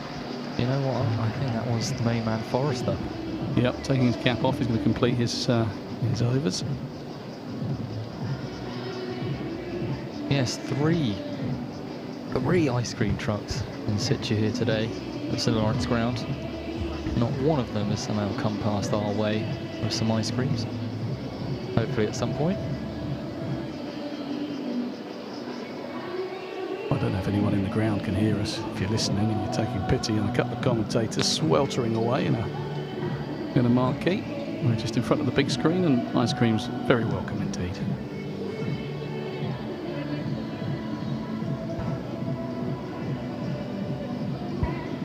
There'll be some perks to this job. I know. Biggest perk, of course, is seeing some quality cricket, and we're seeing that on show today. The Sharks were excellent. Tom Clark, brilliant innings from him. 79 he made. 8 4s, 5 6s, brilliant. Classic Leaning, as you mentioned before, getting across, hitting that over the leg. That's 4 runs, start off the over, and that's Sussex Sharks 150 up. Yeah, nice strike from Leaning. That was the first one from Forrester, who's got a bit full. He was in the slot that time, and Leaning just rocking back and helping it on its way over mid-wicket. What he's done really well, the South African, is he's just whacked that back of the length hard. Just maybe trying to slide that one up in the block hole, but exactly where you want it as a batter, and Leaning dispatched it.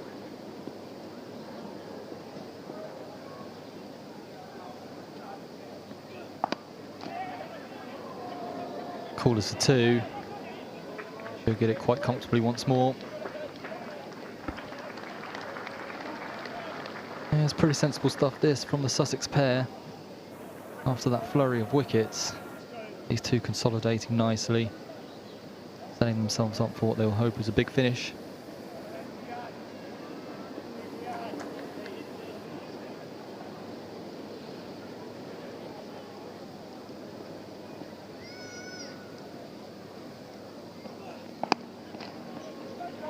I think about a second here, not going to get it. So Lintott has bowled out 4 overs for 27. Excellent economy rate of 6.75. Forrester has been the pick because of the 3 in the wickets column. Milnes, his 1 over went for 22. Rogers has bowled 2 for 35. Foreman 2 for 25, also got a wicket. Been bunted out. Long on. Just feel that James Coles is just waiting for his moment. He's got himself in. Hasn't been too explosive, 25 of 23 deliveries. But you just kind of feel that he's setting himself for a bit of an onslaught in the last 2 or 3 overs.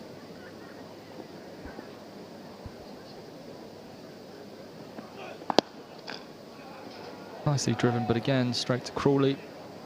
The 1. Forrester looking to finish up his spell here.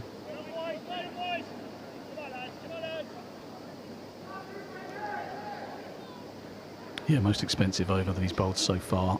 And still not a bad over. He's been excellent, Forrester. Just feel that the experience of leaning, and Coles looks like he's a pretty savvy player as well. Get rid of Forrester and Lintott. By bunting it around and picking up the 1s and 2s, and leaning's quick, he's going to get 2. So that's really good running. Sensible batting, risk-free. It's an over that has gone for 11. And there's 1 big shot. Apart from that, it was 1s and 2s. And that is what can happen. A couple of canny batters on a big field. 11 off the over, and Lintott and Forrester are crucially bowled out. So we're seeing the return of Fred Klassen. That's career best figures for Forrester. 3 for 25 of his 4. Good work from the South African. So options for Sam Billings with 4 overs remaining. Klassen could bowl 2 from this end. Rogers has 2. Foreman has 2. Matt Milnes has 3. So lots of bowling options for Sam Billings. I think that Klassen might bowl out. He's been pretty decent. Milnes and Rogers have been expensive. Rogers had 1 over for 5 and 2 overs for 35.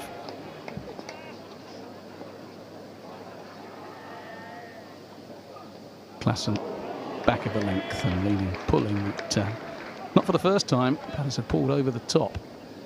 What I would say is when you're in the field, when you're batting, you can learn a lot from the lengths to bowl, and I think what Sussex will be saying is this looks like a pitch where you run in, you thump it in back of the length, because some of those are skidding through and some of those are just bouncing a little bit. If you just throw it up to be driven, you're going to get smacked. Leaning, pulling, this could be out, is it? Yeah, can't get it, and it's gone for 6. No, he's signalling 4. I thought that had just gone over the boundary. Got a pretty good view of that. No one seems to dispute it. Umpire signalling 4, so that is... That's classic leaning, isn't it? Yeah, it's classic leaning. Just swatting it away to the leg side. It's never especially aesthetically pleasing. But it's mighty effective. Chance of run out. Shy at the stumps. I think if it had been a direct hit, Denley would have been out. Dangerous man to take on, but at this stage of proceedings, you just hit it. He's back on the ring. You hit it well leaning. You just run and hope he misses. To your point of Sussex taking note of the lengths of the bowl, I can foresee Tymor Mills enjoying this wicket, banging it in, using his changes up.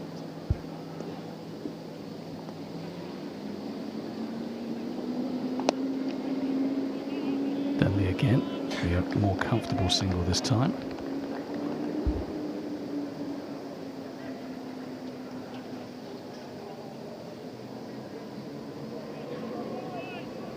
That's when I was saying who had what left to bowl. So Denley's bowled 1 over for 3 and might not be seen again, which always seems a little harsh.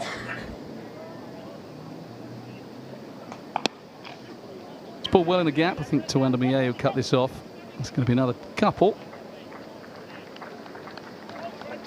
40 years of age, of course, now, Joe Denley.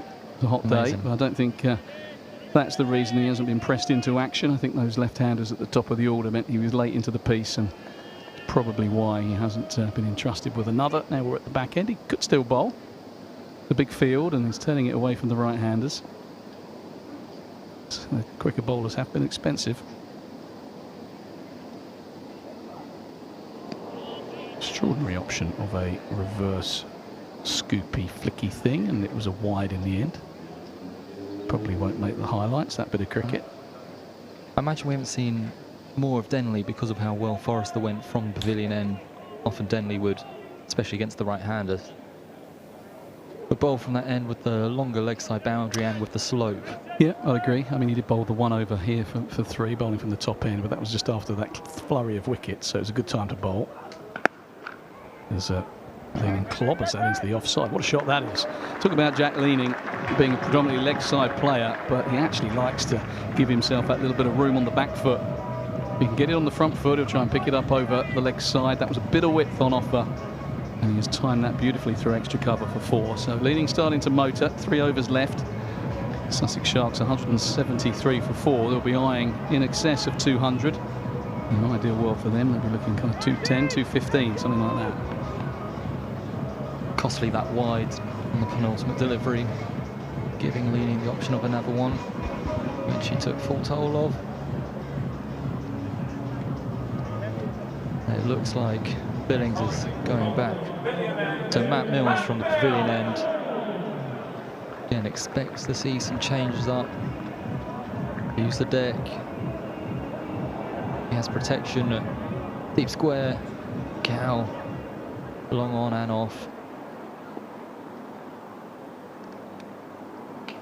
It's clipped. It's just a chance. It is, and it's taken nicely. And that's Coles. Big breakthrough at this moment. Kent will be very pleased with that. He was saying Coles looked like he was just waiting for his moment to go through the gears. He took it on, and a very smart catch from Lintott out on the boundary. Yeah, it's been a funny innings from James Coles. I mean, I was crediting him with the fact that he was rebuilding and he was knocking it around and then kind of waiting for that onslaught in the last 3 overs, and that's all very well if you then complete the onslaught in those 3 overs. But actually, if you pick someone out on the deep square fence, he's actually 28 off 26 balls, and you consider the pace that Sussex Sharks have been scoring that is not his finest innings. But had that gone for 6 and then he unleashed the last few overs from a set foundation, you would have said how beautifully he timed his batting effort there. The margins of James Coles, prodigiously talented, hasn't quite happened for him today. Of course, he has his second string with the ball, and that is the advantage of being an all-rounder. But a very useful wicket, because he's taken 26 balls for that innings. And just as he was about to unleash, he gets picked up. That's good from Milnes. That's brought Lamb. Yeah, Danny Lamb. Remember him from last year? I do. In this fixture, Yes. yeah, he was excellent with bat and ball, and he really stifled Kent with his brand of medium pace and box of tricks with the ball. He was a match winner that day. He's got a job to do here at the bat, trying to push Sussex over that 200 mark. Leaning becomes the senior man in this partnership. Sussex be looking towards him. Dug in. Great work from Milnes off his own bowling. Keep building up this pressure. And this is 2020 cricket, isn't it? Matt Milnes, 21, got dispatched, and Tom Clark really took a liking to him. 21 in that first over. He can come back. Different batters to bowl at. Different scenario. Matt Milnes relishing the challenge. Won't be too phased. He's a very relaxed individual. And bowling well. Change of pace there.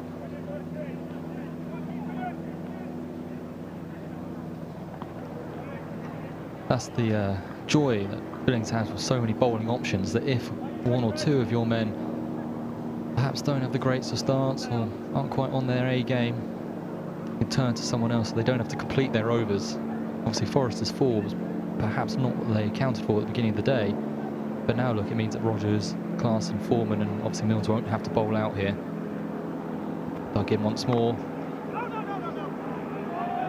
You see that length there? It's an off-pace delivery back of length, albeit at a new batter in Danny Lamb, but he's working out that is the length to bowl, whereas previously when he was bowling to Clark, he was pushing everything up and getting whacked back over his head. And I think my only criticism will be it's taken Kent just a little bit too long to work out that length to bowl. Forrester worked it out. Now the other bowlers have cottoned on, but so will Sussex.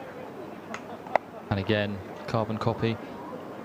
But I wonder what the plan was. If you remember during the power play, the two boundary riders were deep out on the leg side. You imagine for that type of bowling, but both he and Rogers went too forward. In Rogers' case, sometimes weren't even pitching the ball.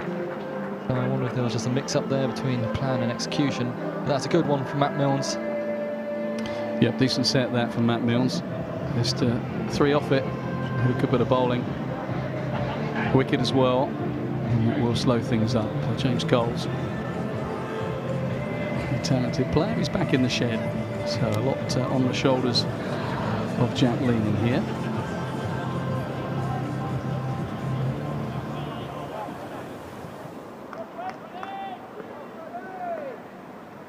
So it is going to be Klassen to finish up from the Nackington Road end. Swing and a miss. That slightly shorter leg side boundary, very tempting when you've got a left arm over bowler. You might look to swing it in and you can just drop kick him over that short side. He's a pretty canny operator, is Fred Klassen.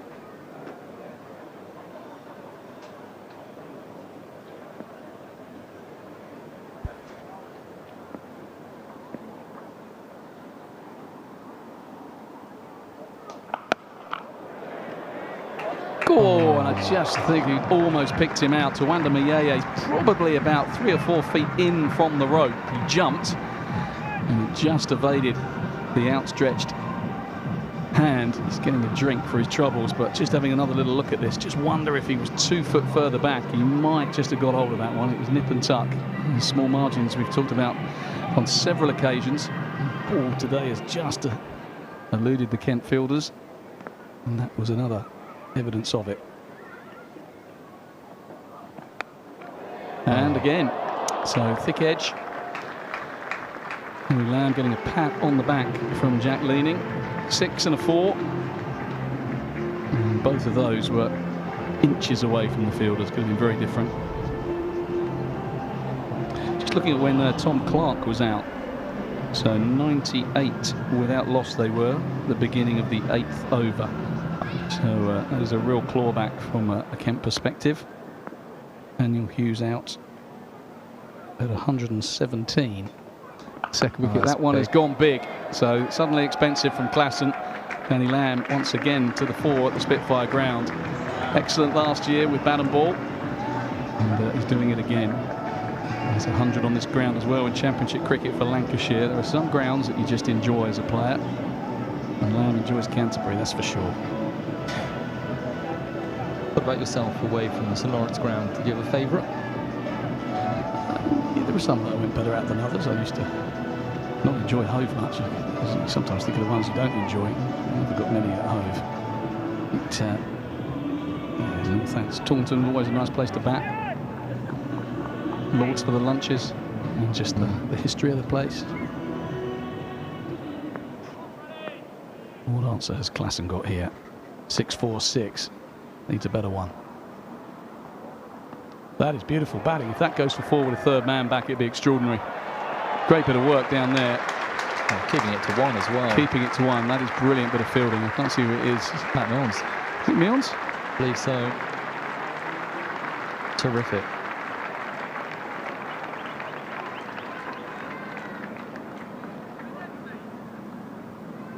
Interesting option with third man back to play the little reverse scoop. I wonder if he noticed, because that change came. Yeah, you could be right, because it doesn't seem like the sensible option. It's a big old boundary down there, and you're reversing it in the direction of a sweeper. He played it pretty well, in fairness. Look at where Leaning is standing. That's because he wants to access that leg side boundary, but he's just picked out Mayeye. Leaning, his head flung back in disgust and frustration. But Mieye, who was so close at clawing one in earlier in the over, helps Klassen out that time. That was down his throat. Leading goes, but he's played a pretty decent hand. 30 off 24 balls, just steadying the ship in that partnership with Coles. So Klassen has his man, and he's got to go. Pretty decent over from the Sharks. About 6-4-6 from Lamb in the middle. 193 now. 93 for 6.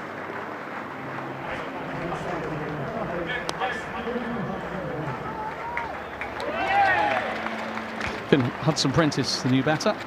Not much about him with bat in hand. He'd probably be content to get Danny Lamb on strike. He's started nicely, 19 of just 8 deliveries. And he's going to be Lamb to face Milnes. Short once more. Pulled that very straight. They were looking for 2. They're taking on the arm. A little bit of a fumble from Denley. They'll get back. That's unfortunate. Would have been good. He's got the new man on strike. But good thinking once more from Milnes, using this deck. Yeah, be frustrated there, Joe Denley, man, if his experience knows, get the new batter on strike. You just wonder if the practice wickets down there left a little bit of grass on them, maybe a little bit harder underfoot, and the rest of the outfield just slipped. Again, once more. Yeah, it's nicely bowled. So it's a plan that Kent have gone to, perhaps a little too late, but they've worked it out. Bang it into the pitch looks harder than the floaty full stuff.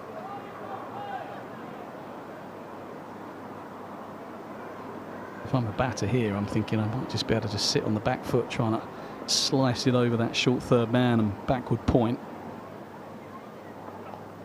Once more. They were considering 2. Great bit of work out there. Is that Burn? Yeah, that's Foreman. Quickly round, clean pickup. Gets Hudson Prentice on strike. New man with 3 balls left. Again, 3 off the first 3 here. The women did so well in their final over. Sydney Gorham just going for 1 run. And they took that momentum into their batting innings. And can the men's side do something similar?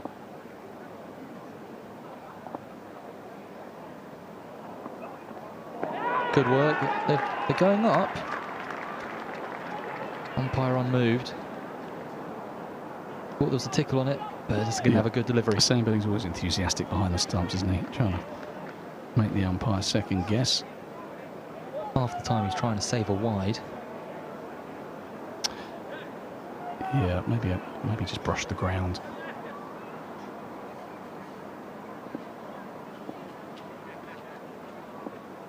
Two left here. Slower ball. Drill to Crawley. Smartly stopped, just the 1. Again, excellent here. Just 1 ball left to go. Boundary needed to cross that 200 mark for Sussex here. Yeah, wonderful claw back from Kent. You think when Tom Clark, who was amazing, was out. He was out the 43rd ball of the game. 43rd legitimate ball of the game.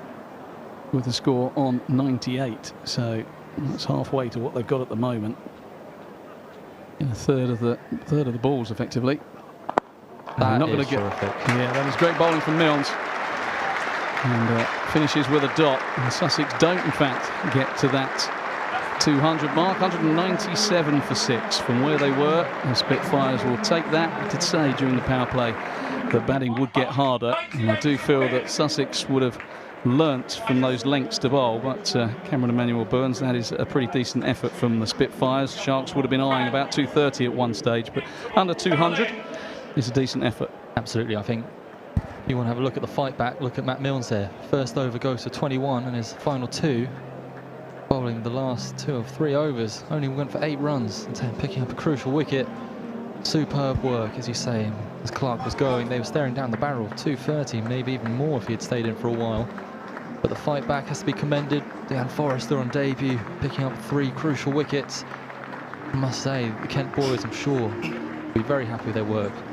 So just to recap the scorecard, Tom Clark was the standout batter for the Sussex Sharks, an amazing 79 off just 29 deliveries, 9 fours and 6 sixes. He was the first man out in the 8th over, 98 for 1 they were at that stage. Daniel Hughes 26 off 20, James Coles 28 off 26, never really got going, got out just as he was threatening to. Jack Leaning with 30 off 25, and Danny Lamb at the end striking at 200, 22 off 11. There were wickets in the middle to Dean Forrester. John Simpson went for 4, and the very next ball Allsop was out first ball. That put the skids under that Sussex Sharks innings, and the figures, well, they're contrasting. Fred Klassen 1 for 51 from his 4. Rogers, his first over went for just 5, his second went for 30 at the hands of Clark, 2 overs for 35, 2 overs 1 for 25 for Bertie Foreman playing against his former club on debut for the Spitfires. Milnes 1 for 29, great comeback, first over going for 21, next 2 going for just 8. Jake Lintott excellent, continuing his good work from Lords, none for 27 off 4 going at 6.75. Forrester the standout, 3 for 25, changed the game, the South African on debut, and just the 1 over from Joe Denley, he went for 3 runs, so all of which means Sussex Sharks falling short of that 200 mark. 197 for 6. The Kent Spitfires in 10 or so minutes will require 198 to go back-to-back at the start of the T20 blast. We will pick up the run chase in 10 minutes or so. We'll leave you with some beautiful wide shots of the Spitfire ground, St Lawrence, and we'll see you shortly.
So welcome back to our enhanced stream coverage, sponsored by Cluberly, of Kent's opening T20 Blast fixture at the Spitfire ground. They won at Lord's by 27 runs on Friday.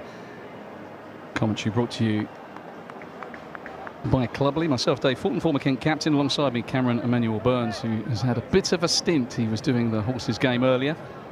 So he is going to make way for former Kent captain, the return of the prodigal son. Sam Northeast is going to join us on commentary as Kent chase 198 for victory. Just putting his cans on as James Cole's going to open the bowling from the pavilion end. And on the sweep is Tuando Mayeye, and that looked close. Always when you miss a sweep at a spinner, your heart is in your mouth. Sam Northeast, good afternoon to you. That was a mighty fine clawback, because at one stage we were looking at maybe 230. Yes, absolutely. The boys did very well at the end there. Coles, the big appeal for a stumping, and this is not going to be out either, but a promising start from the left arm spinner. Yeah. Hard to tell from the middle, but or up in the change room there, but it didn't seem like a huge amount of spin. But it looks like he's just getting a little bit ahead to start with.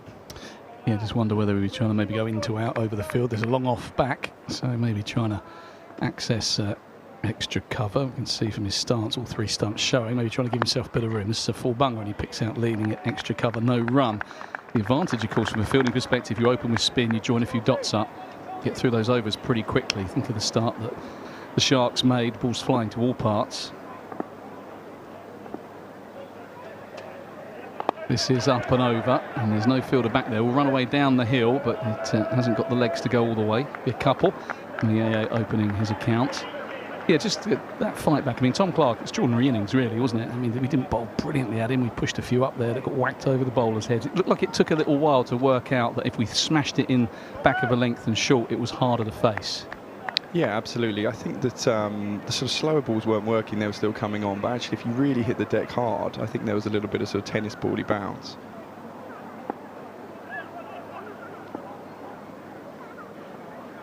Bowls again. That is high and handsome. Got into out over extra. Has he gone all the way? It's gone to the fence. The signal is 4. Just one bounce. Nice shot. Into out, using the hands, using the slope. Yeah, smart from Tuando that, just using the slope to his advantage. James Cole's obviously spinning it away, so it's a good option on this surface.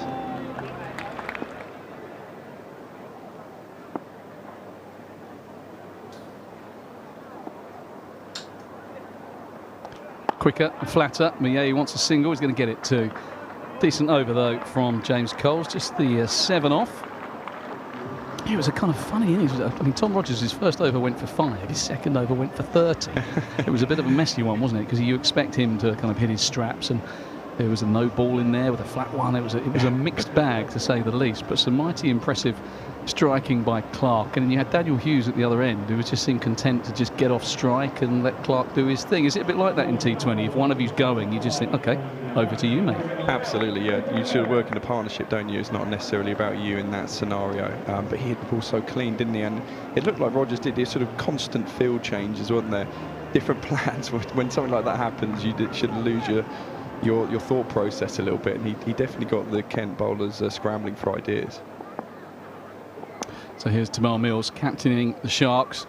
He's got good pace, and that is a hell of a shot. I mean, that is Mayeye encapsulated into that is 6.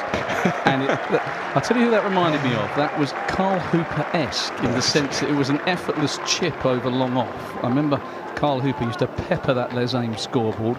It was him Akram in a championship game once for 3 sixes, 2 in and over, just like that. It was a championship game, mind, but that was effortless from the Yaya, just pure timing and class.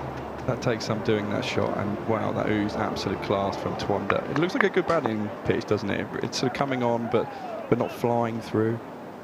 Yeah, I kind of felt it was a power play kind of strip, in the sense it was always going to get harder once you could get the sweepers out and hit the pitch a bit. But early on, it looks perfect to bat on. And that's another 4. And what Mayeye is very good at is the pull stroke. And Mills is still one of the quickest on the circuit, so you'd expect him to bang the odd one in. Mayeye equal to it. 6 over long off, and then a pull 4. He's always a threat at time, or like he's sort of a wicket-taking option. He can go around the park, but he can get a few wickets very quickly. He does like to come round after a few balls. He doesn't like that angle where, basically as a batter, it gives you a little few options. You can use that angle from over. From round, it can be a little bit tougher. It doesn't strike me as someone that really hoops it back into the right hander. No, not really. But his slow ball is always the one which sort of tricked me. Everyone sort of said, play for slow ball. I'm like, well, it's coming down at 90 miles an hour. Here he is, looking for a riposte, having been hit for 6 and 4. This is short, and he's got punched off the back foot. There is a man out there. It's going to go to him one bounce. It is a high-class display here. You've got a guy that can bowl upwards of 90 miles an hour, certainly in his pomp, and he looks like he's working up ahead of steam, Mills. And Tawanda Mayeye, who's a mighty fine player of fast bowling, and he's equal to the challenge. 6-4 and a forcing shot off the back foot. Daniel Bell Drummond's yet to face a ball. And Mayeye is on 18 and has all 18 of the Spitfire runs. Kent club captain, facing up for his first ball of the afternoon. He cuts that away, trademark Bell Drummond fashion, down to third man, wristy kind of cut stroke, and he's away, just the single. 2 sweepers are back at not a conventional third man. There's like a wide slip in there. There's that backward point, and then there's one at backward square on the leg side. So hedging their bets in terms of the boundary riders. Kent often had 2 men back on the leg side, which would suggest they were going to thump it into the pitch. They never really did that. No, they did. It looked like they realised they had to take the pace off of that sort of back for length ball.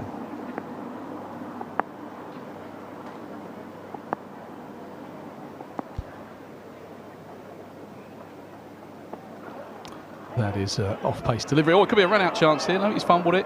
He's in a bit of bother there at short fine leg, because Bell Drummond wanted the single. Mayeye was ball watching, and at one stage it looked like both batters were going to be at the same end. But I don't know who that is. You see who that is at short fine leg? I think it's Danny Lamb. I think he didn't quite know what was going on there, no. But Dees was quickly through for the single there, and no trouble in the end.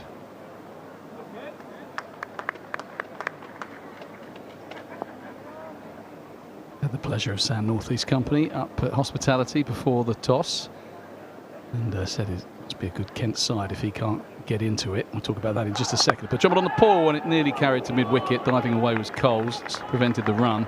That hurried on to Daniel Bell Drummond. End of Mills is over. Decent one. To Kent, 20 without loss after 2. It's a pretty steady start. So, yeah, you're not in this side, which I guess is good news for the Spitfire fans, because a man of your calibre can't get in. It means there's some good players out there. There are some very but your good contract that you signed when you came back was all formats? Yeah, absolutely all formats. Putting myself in that sort of frame to play, but I understand that's a very good side, and also my sort of the bread and butter would be the 4-day game at the moment. coming off 140 last week at Beckenham, is northeast as he tucks this to mid-on. Might be aiming a little bit squarer than that. They get a single. Feature of these two, I mean, they're so dangerous. They find the fence a lot. They score quickly, but they also run well between the wickets, and having that opening, that understanding as opening partners is so important. As Coles in again to Drummond, who pushes it in the same type of region. Seems like this is a tactic teams use against Kent quite a bit, against Thebes and Tawanda. They seem like they like pace on the ball, so wouldn't be surprised to see James Coles bowl quite a few here.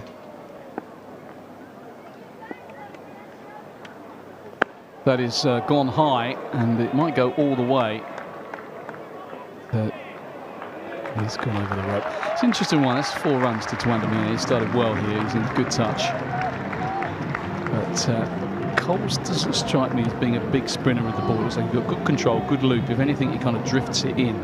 Now, if you're drifting it in, I'd be tempted to bowl really straight and have that long on back and make him go into out over long off. But you've got both sides covered here, which can work in the batter's favour. That one a bit shorter, and they get a quick single. He's dragged that down well there. Yeah. Tawanda was looking to get forward to him, and he's just brought his length back, which was just smart bowling. Yeah, I sort of agree with you. It's always tough when the slope runs away down there, isn't it, to bring mid-off up. I think there's a spinner. You always think that the danger is over extra cover here. Nicely bowled. Ring of 4 men in on the offside, 2 behind square to Drummond, and there's a point and a squarish extra cover to try and stop that ball being cut. And Drummond's on the pull this time and picks out deep mid wicket. And because he's on the back foot, he's going to struggle to get back for 2. So Coles completes another over, decent one. 8 off it, 28 without loss. Both sides will be pretty happy. You know, Kent haven't got away from them, but Kent have looked dangerous. Haven't lost a wicket, so there's plenty of time in this game. As you say, I think this game is going to be one in the middle. It felt like that with the Kent sort of bowling display, is that's where you can really make inroads. Biggish boundaries, sort of slow bowlers taking effect. A word for Dean Forrester. I mean, we've heard a lot about his explosive batting, but that was kind of perhaps better than expected with the ball. You come in on debut, you take 3 for when your main suit is your batting. That really augurs well for what he might be able to bring through this competition. Absolutely, when you've got an all-rounder who can operate like that with the ball and hopefully later with the bat. But looks like a little shrewd signing for Kent.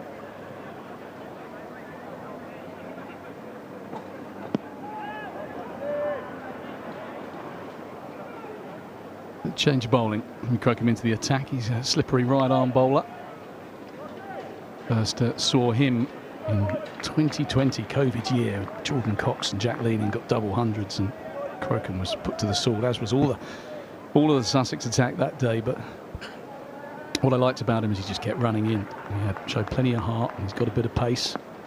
Started to really establish himself in the Sussex setup. Tall man. That was an off-pace delivery. It's been drilled, but one bounce to mid-off. Yes, he's certainly got a bit of pace, and I know he's sort of right up there on top of the ECB charts in terms of his average speeds around the county game.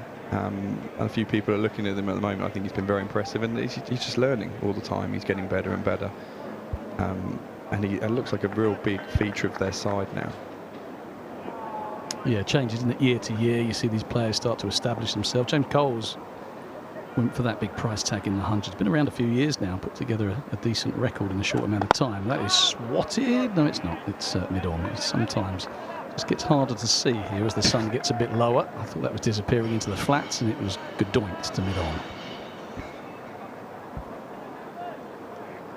Certainly warm up here. Yeah, warmest part of the ground. This is no air conditioning provided for the commentary team and the technical team here, doing a fine job. Great Ben Roddy announcing. Alex on the tunes. Got Liam advising short and wide. It's a dot ball. It's cleverly bowled. Daniel looking at that one, thinking, is that short enough to get an extra ball? But no. Wasn't particularly happy there. No. He doesn't really do disgruntled, Daniel, does he? Just a quizzical look. He's too nice to be really annoyed by that.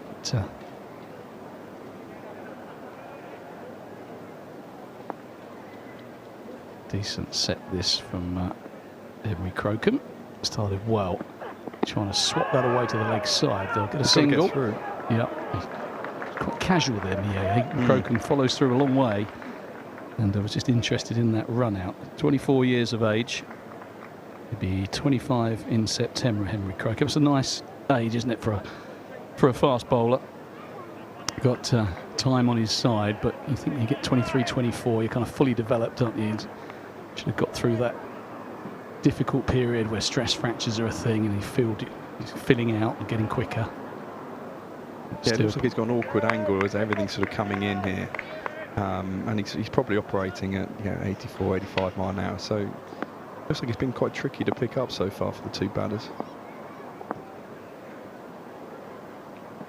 And that's gone up in the air and is going to be out, is it? Crocombe got him. So Miei goes, caught and bowled. Talked about the angle and difficult to pick up. But that is a smart catch because there was no mid-wicket, hit the wicket pretty hard, and Miei, who's so quick normally on a short ball, just tried to turn that into the leg side. Bit of a leading edge. And I thought just for a second he might get away with it and it lands safe, but Crocombe scampering away from where you'd normally follow through. If you normally follow through to your left, you've got to quickly change direction as a bowler. I mean, we're guessing. We didn't bowl much. But that was a good bit of work. So Kent lose Miei, brings Zach Crawley to the crease. And this is the good thing about this Kent top order. These strikers just keep on coming. Tell us about Zach Crawley, because you played with him at the beginning of what's been a really tough season for him, left out of England. What kind of fettle is he in, and just how liberating could this form of the game be for him? Certainly working seriously hard at his game.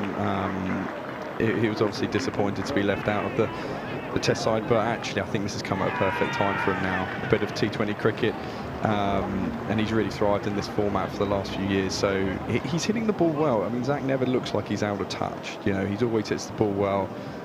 His cover drives are still there. His pull shots, so you never think he's out of form, and then suddenly he gets out. That's sort of been the story so far of the county championship season. He's looked good and then just got out. So he's hitting the ball well. He's working seriously hard at his game.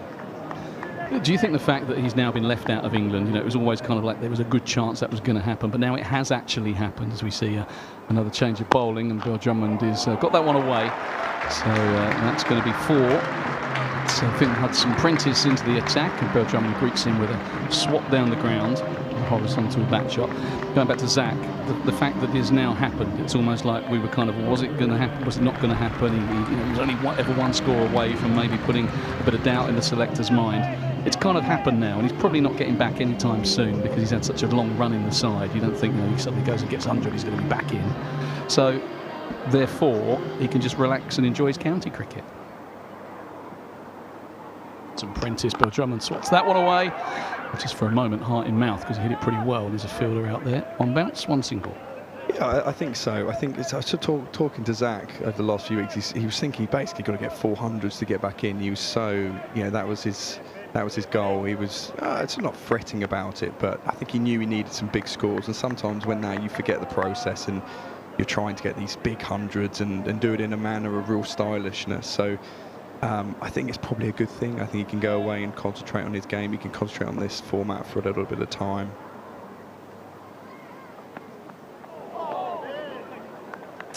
Well, that was a slightly strange shot first up. A bit of a nervy one. Just trying to flick it through the leg side from back of a length. He is such a good player, if anything.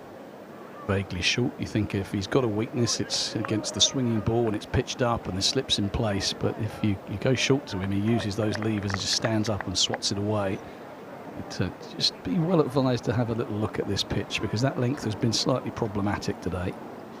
Some Prentice in, not a tall man, and hits Crawley in midships and rolls out for a dot. So good comeback after that first 4. He's just a wily operator, Hudson Prentice. You would say when you look at their lineup, you go, we can attack their sort of 4th and 5th bowlers, but then he comes in and does a really good job. Little sort of cutters here and there, keeps the stumps in play always. So you have to take a risk, and those balls just look like they keep a fraction lower than the other bowlers. So Zach looks like he's in a bit of bother. Yeah, I think it hit him in a slightly delicate area, so he's just taking a bit of time. There's always that delayed effect when it hits you in midships, and he's just taking a few extra seconds. Recompose himself as Hudson Prentice turns again. Scampering run past the umpire. That one is shorter and he's been dealt with by Zach Crawley. Just using his height, up on his toes, punching it through the offside. High-class shot. Yeah, just stood on top of the bounce there, front foot shot. It was brilliant, and that's what we sort of. Those are the shots we know exactly to play. So hopefully that gets him off and running now. And needs a little bit of a partnership here. You feel like you need wickets in hand going into that middle period where we can. It's going to be tough against potentially Briggs and the cutters. Yeah, Sam Billings due to come in next, coming off that 80-odd at Lord's. Excellent innings, which is really good to see. That is that off-pace cutter that Sam Northeast was talking about. Bunted into the leg side. These two are quick, but they're not going to get back for two. Crawley will keep the strike. Decent over from Hudson Prentice. Spitfires 41 for 1 off 5. I think it'll be interesting as well, the kind of comparison scores you almost ignore, don't you, in a situation like this, because Sussex got off to such a good start with Tom Clark. I mean, he was the first to fall in the first ball of the 8th over. 98 they were at that stage when he was out. So Kent always likely to be behind in the power play. It's what they can learn from the middle of the innings, because Sussex really fell away. You see Forrester was on a hat-trick, and Coles. Interesting innings from James Coles, wasn't it? Because he's prodigiously talented. He was 28 off 26, and he was knocking it around very casually, very leisurely. There wasn't a huge amount of intent between the wickets. You were just expecting him to step on the gas. And in the first shot in anger he played, he picked out the deep square fielder. Never quite got going. Crocombe, again, slower ball. Crawley defends into the offside. But yeah, you kind of think, if he goes on from that base and gets a 50 or 37 balls, you say, well played. But then when he gets out, he's got a runnable 28 almost. Yeah, no, that's always the danger in T20. You just wait too long, and then you sort of lose that rhythm. You've waited too long. You're thinking ones, and then suddenly you try and go from sort of second gear to fifth, and it doesn't quite pay off.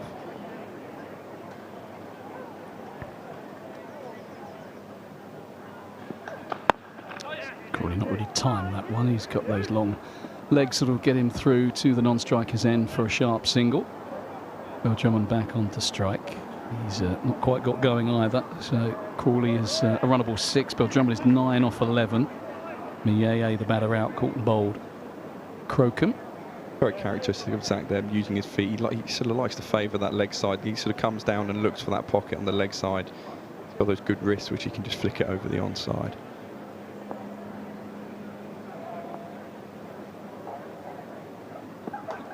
That is just got enough to get it over mid-on and mid-off. It wasn't the cleanest strike that Daniel Drummond has ever hit, but he won't care. That is 4 runs and a much-needed boundary for him and the Spitfires. Yeah, didn't get any of that really, did he, Deebs? But much-needed boundary for Kent. And just the characteristics, I'm sure Deebs is just looking to hit straight here off Crocombe, but didn't get much of it. At the moment, these two don't quite have the pace of the pitch.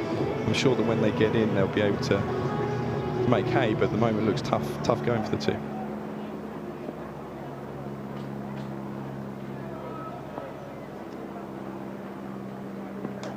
Paul got hold of that one.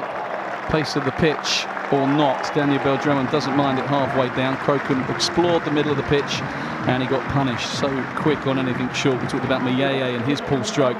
But Bill Drummond has always been a good player of pace bowling. And if he can get those horizontal back shots away, he can hurt you. So 4. And also as a batter, when you hit one over the bowler's head for 4 from a full length, you're kind of half sitting on the back foot thinking this one's going to be a bit shorter. And it was like he was waiting for it. Yeah, no, he was. That is, Deebs won't miss those very often. He'll either cut and pull from that length, and he does it very well. If anything, sort of, you'd bowl a little bit slower and fuller to Deebs, wouldn't you, if you were going to build a plan around him? But he doesn't miss those very, very often. So 2 men back on the square leg and deep mid-wicket fence. So 2 men back on the leg side. I wonder if he'll explore that again. He does. He's short, and this time he uppercuts.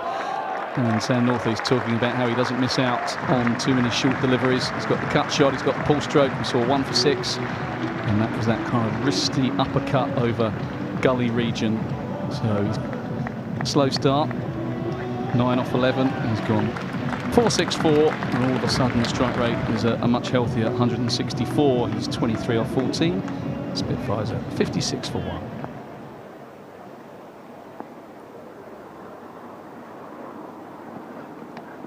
He's going to get 4 more. Bit of glove in that one. And Crocombe throws his arms up in frustration. But Bill Drummond has frustrated many a bowler before you, young Henry. Don't get too annoyed. Keep your composure. Good over from Kent. Yeah, much needed over there. He sort of, I don't think he quite got his plans right there. He sort of brought the sort of third man cover point up and then decided to sort of bowl short and wide at Deeves. I know they're slow balls. It's probably not exactly what he was hoping for from a bowling perspective, but Deeves he doesn't miss out on that line very often. He cuts that so well. He's always been able to hit, even if it's straight, if it's back of the length, he's got that kind of wrist, so he can get it down to third man, hasn't he? So I think if you have third man up, Daniel Bill-Drummond's happy against pace because he can back himself to be able to get it down there from a lot of different lines and lengths. Looks like Danny Lamb into the attack, keeper up. He'll be bowling his kind of mixed bag. Where's that gone? It's hit Daniel Bill-Drummond, I think. Hit his bat and ricocheted to long off. Daniel will run. Son's bat to the striker. I don't know where that hits him. Okay. I think it's him in the elbow, I think. Crikey, that's not what you need because he's had some elbow problems, hasn't he? But looks a little bit shaken up, actually. Yeah, no, he does. Looks a bit in pain. Zach Crawley gives him his bat back, but yeah, he just looks like he's going to need to take a little bit of time here. If we can get I don't know if I'll replay machine. It's broken down a couple of times today because of the heat. But, director Matt might tell me if we can have a little second look at that. I think we can probably show it. He's not in too much discomfort. See exactly where that hits him. Here we go. It was smacked by Zach Crawley in the end. It looks like it hit him on the arm. He dropped his bat and it ricocheted out to long off. So we're going to have a little break in play here. Daniel Bill-Drummond probably going to get seen to by Dan George, the physio, sporting that vest that he likes so much. He's trying to show off the guns, doesn't he? Not sure it fits him perfectly, but maybe slightly on the small side. That's how Dan likes it. If he didn't have to wear a top, I'm sure he wouldn't right now. He'd be out there showing out the guns. Let's hope Deeves is okay here. He just got going. Looks like a sore one.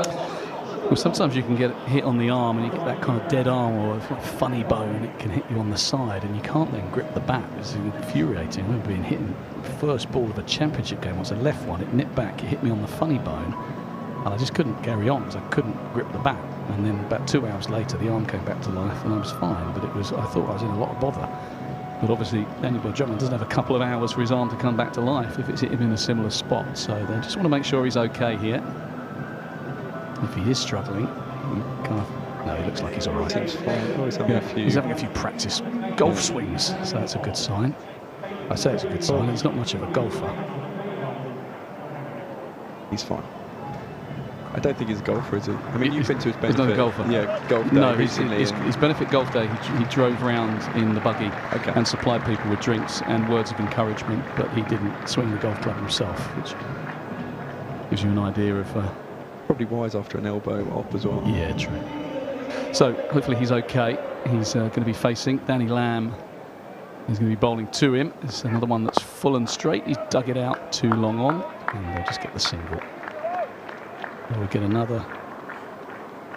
Maybe this over and one more, Sam. We've done. Yeah, been great to have you with us.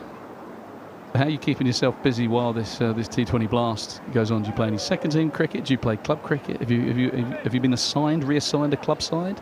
I'm back at Sandwich where it all started. Okay. So Lamb is in and driven to extra cover, and there's no run. I think they're going fine. I think they're 3 from 3, so they're doing well. I'm not sure I'm needed just yet. Not needed. It's the twos at Sandwich. Yeah. It's all right. You don't want to oust anyone. Tees, I think. Yeah.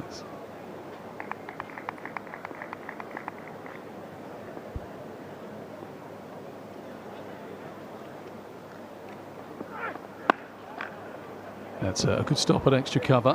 Half stop anyway. Crawley will get through for a single. Another off-pace delivery from Lamb.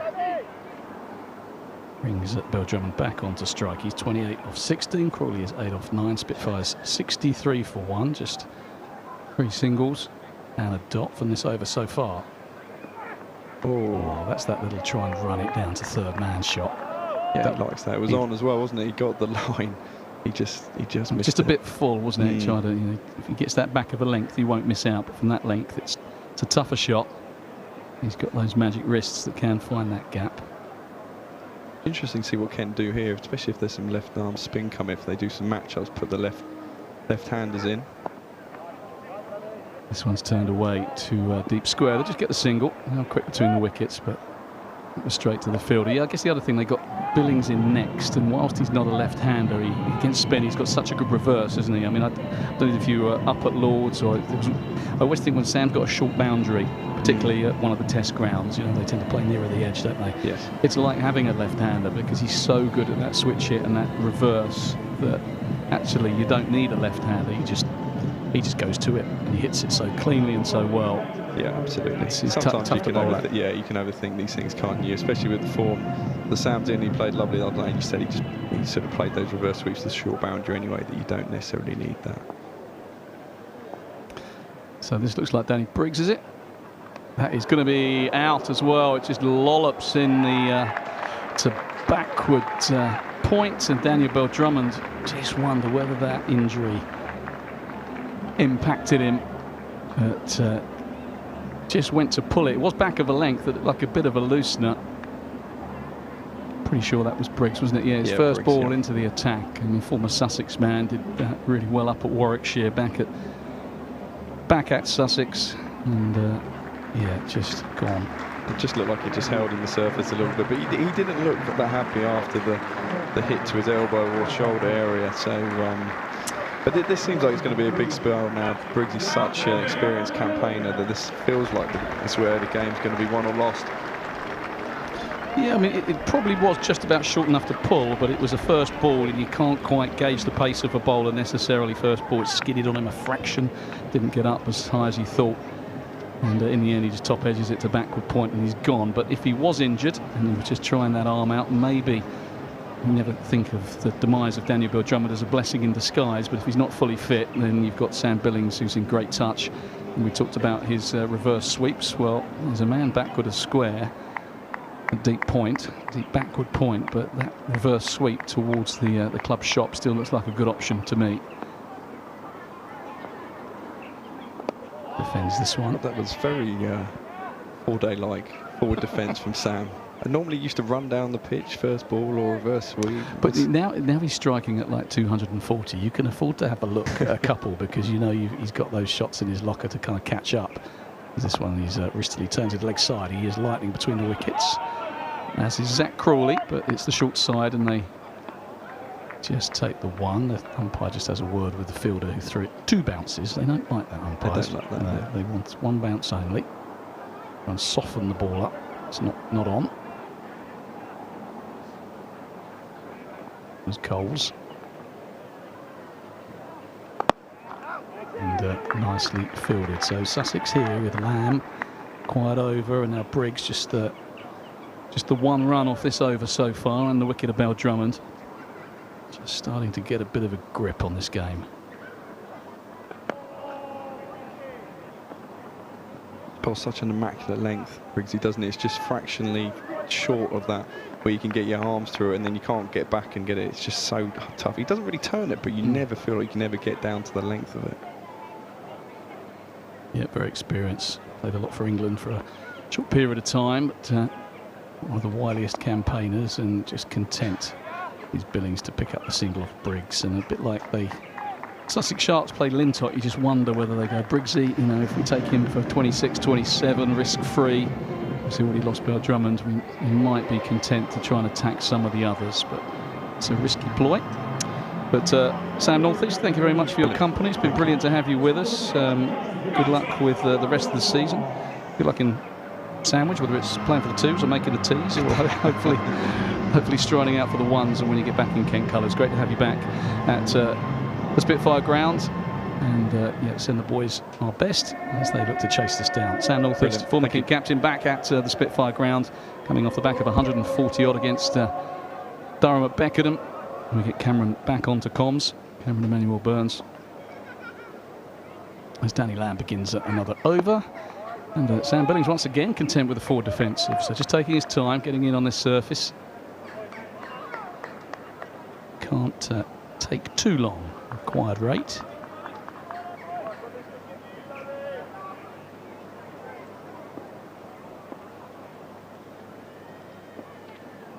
is 11.1.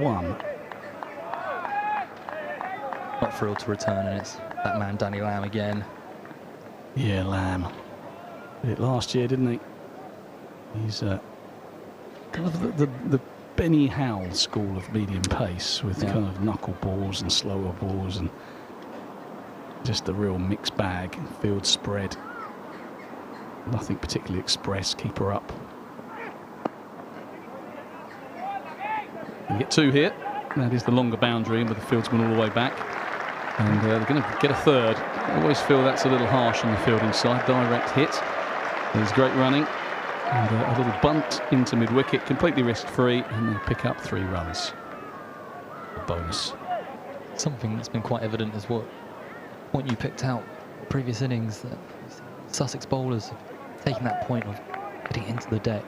Crocombe especially, digging it in early doors during that power play. Okay, on a bit of Ryan that final over, but proven successful. And even Lamb here, he's not getting those floaty full ones again. That's nicely played by Zach Crawley. If he is going to bowl that length, there is no one behind the keeper, and that in fact is byes. So 4 of them. There's John Simpson unsighted there because Crawley went across and looked to flip it over his shoulder, and the keeper missed it. So a bonus 4.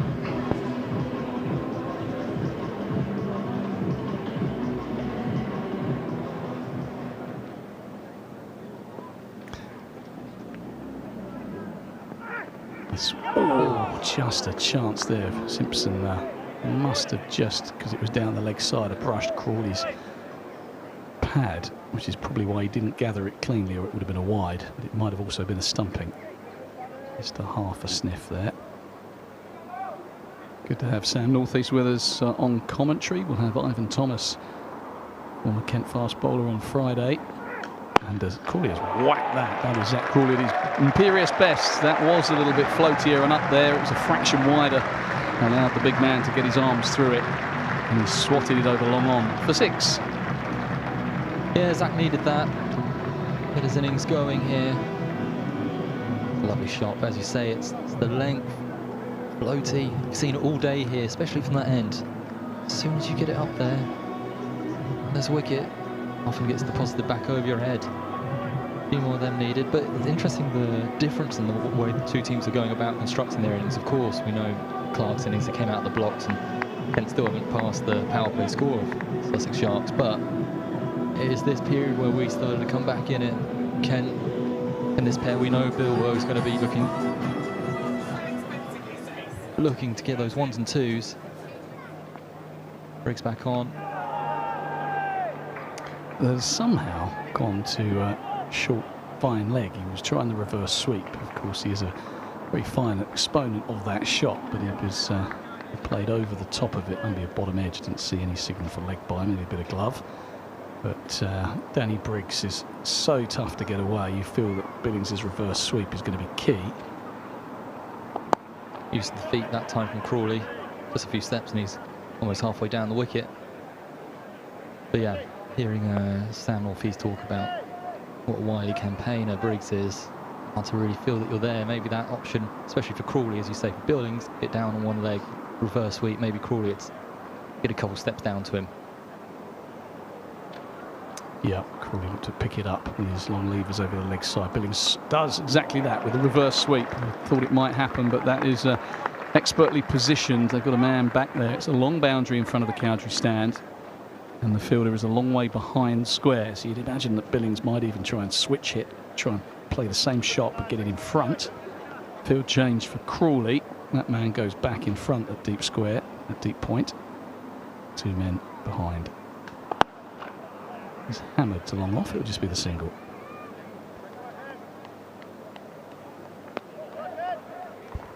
Beautiful day here at the Spitfire Ground, St Lawrence. 30 degrees plus. Lots of strong sales from the ice cream vans and the beers, and big queue for the water refill behind the Underwood Knot stand. And so that's a beautiful shot.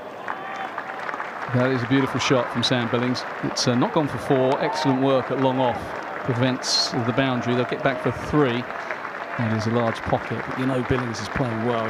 When he plays a shot like that through the offside. He's so good at this reverse sweeps and the sweeps, but when he just opens the blade and goes over the offside, you know he's in good touch. Fancy he'll be crucial here against the duo of Briggs and Lamb.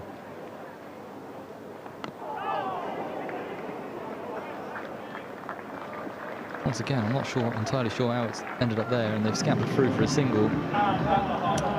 Yeah, not a bad over from the Spitfires, but Danny Briggs still causing some problems. Not especially fluent, the Kent batters in that over, albeit one gorgeous shot from Billings over extra cover, which almost brought about to boundary. James Cole's coming back into the attack, so we've got two left-arm spinners operating against these two right-handed batters.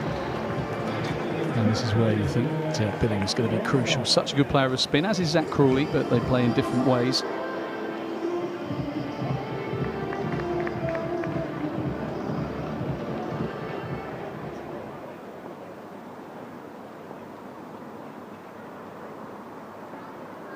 Crawley's gone big, and he's picked a good pocket there. And a good bit of fielding again. If they've stopped that going for 4, that is great work. Just 2 runs. 2 fielders converging. No, it's been signalled 4. So we are about 300 metres away from what happened over there on that rope. But good shot from Crawley, and I thought an excellent bit of work by the fielder, but it had gone over the rope. Crowd were giving it over there. Yeah. They were signalled 4. Yeah, that's a good clue. Trying to repeat the dose. This time it would be a leg bye.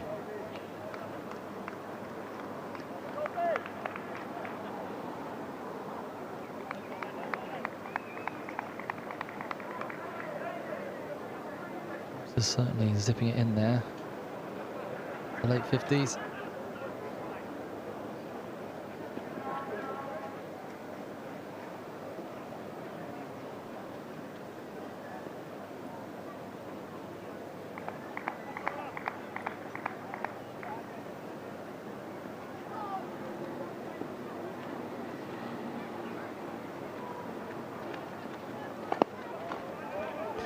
Billings trying to bunt that one for 2, but he just hit it a bit too straight to the fielder and a bit too cleanly.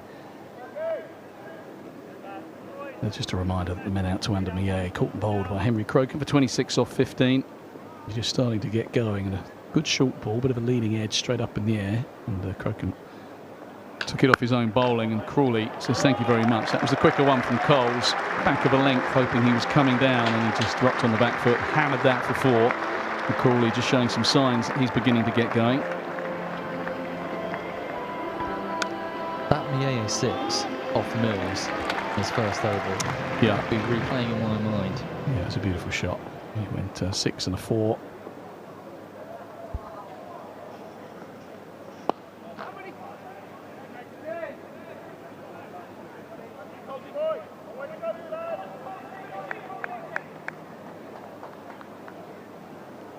Kent going at just over 9 runs and over, and they need just under 11. So they keep it around that mark, they'll feel pretty comfortable. Briggs and Coles trying to build some pressure.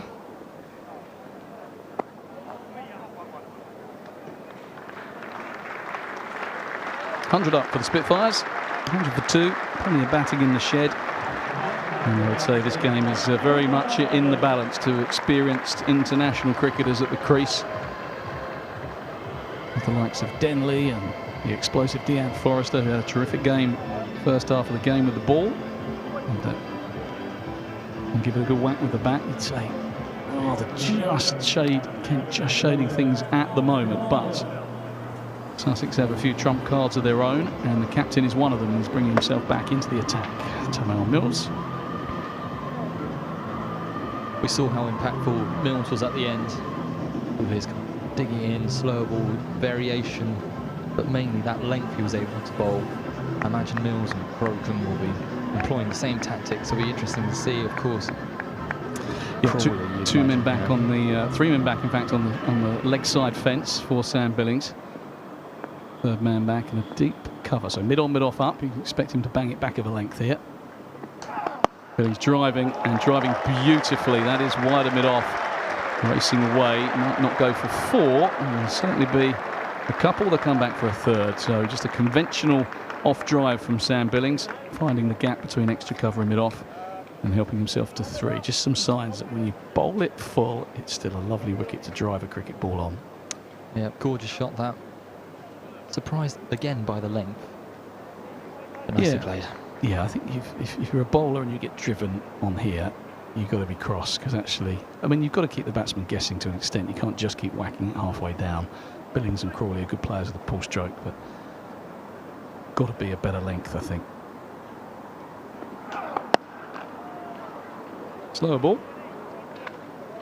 He drags that to long on. Yeah, if I'm Mills here, I've got 3 men back on the leg side, and I've got Sam Billings, who is a very good all-round player, but is predominantly these days a white ball cricketer. I'd be thinking, if I can get one at his throat, it's going to be a good shot to hit me for 6.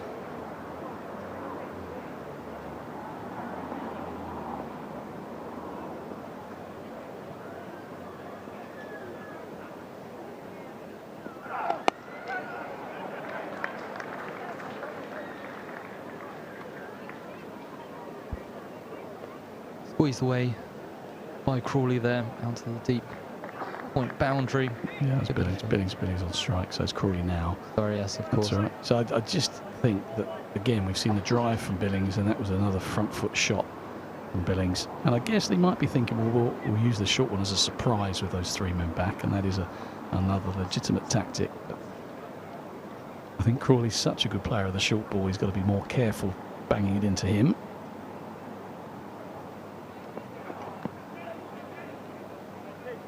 Once again, pretty full from Mills there. No damage. Yeah, he's gone off pace to Crawley, interestingly. Last 2 deliveries have been 2 slower balls, and to Billings he's gone on pace, albeit full. So now he's got Billings. I can't believe this one won't be back of a length. Tricky when you've got someone at the pace of Mills. What do you set up for? The slower one or the quicker one?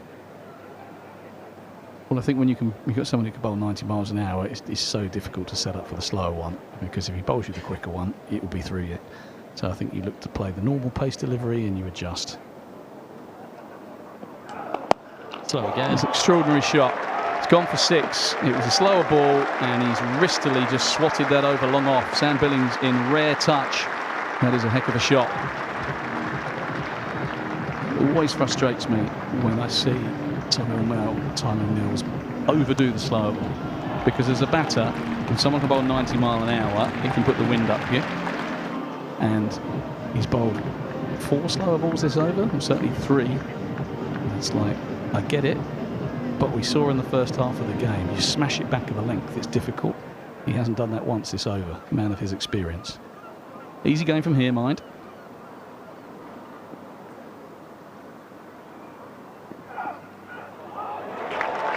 And it's been flipped away for 4, so Mills not getting it right.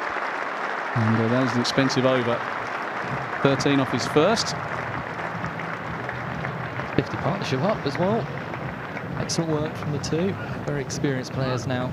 But I agree with you about Mills. Mindful touch about his Sussex compatriot. Thankfully he's not here today, but in Jofra Archie, you saw in the World Cup, often went to those slower balls, but this time in the IPL he seems to have put them away a touch. It's just being asked to use his raw pace, and been paying dividend for him. Good over that. Yeah, 13 off his first, 16 off his second, and you're thinking you're not bowling your best ball often enough. But, you know, he's the captain, he's experienced enough, he's seen what's happened in the first half of this game. He's doing it his way, but Billings equal to it.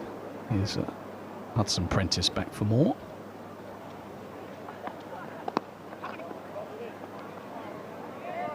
Good from this pair. The boundaries, but also dots in here, making sure you're rotating the strike.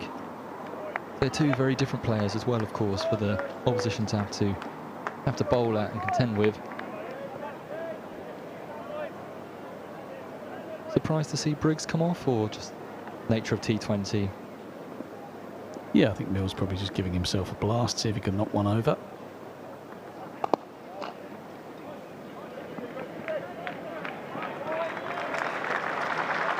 Good run there, push for 2. Billings to the gap at mid-wicket. Stand back. Good work this when the boundary ball isn't on. They're still getting runs on the board. 119 for 2 now, Kent. They're building that partnership, as you say. The batters still left in the shed.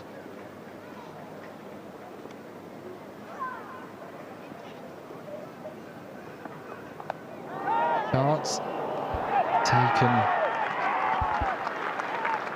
Well, there you go. The first one that's been banged in at Sam Billings. Been calling for it. Not that I want to see the back of him, but just from a tactical point of view, it is that kind of surface where you just got to whack it in back of the length and short. You float it up.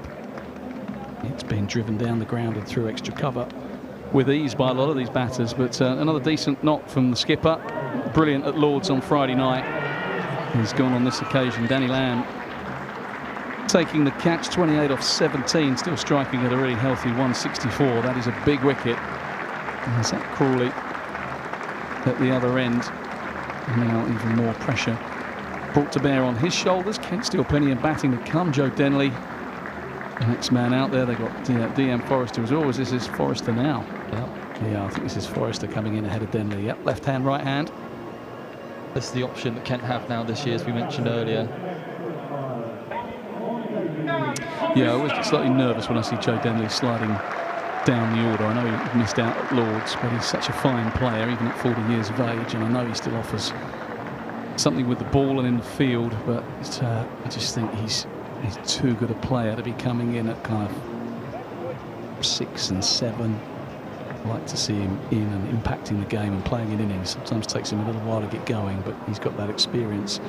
Played most of his career at the top of the order, and I think but I understand the reason. I understand getting Forrester in. He's current IPL player. You want him facing as many balls as you can, and he offers something different with his left-handedness.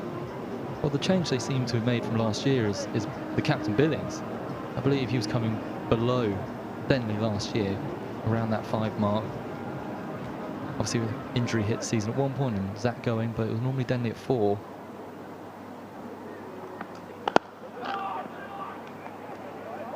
Seeing off his first ball as a Kent player. Yeah, looking forward to what Forrester can do with the bat. He was on a hat-trick with the ball. He took 3 wickets.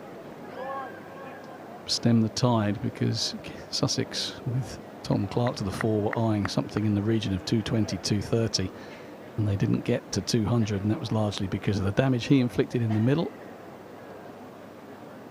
They've got a job to do with the bat.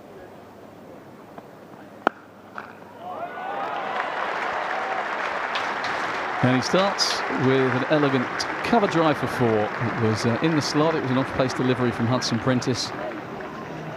And he just nailed it straight of extra cover to the Cowdrey stand. So already some good signs from Kent's new overseas recruit. Could be a popular figure here at the Spitfire ground. Very much a player on the rise, you think. Had a pretty huge 12 months. Yeah, he's nailed him again. So that one is fading away towards the deep cover fielder. A pretty good view of that, disappearing away from us. We're bang in line with it. It looks like when Forrester hits it, it stays hit. So back-to-back boundaries for him. And despite getting rid of Billings, pretty decent over from a Spitfire perspective. They're beautiful boundaries, and Forrester races to 8 off 3. 127 for 3. Required rate is just a shade over 10, so despite the loss of the wicket of Billings, that run rate, required rate, has been coming down. It was just over 11 at one stage. And 9.8 is what they're going at, 10.1 they need. Here's Danny Briggs returning.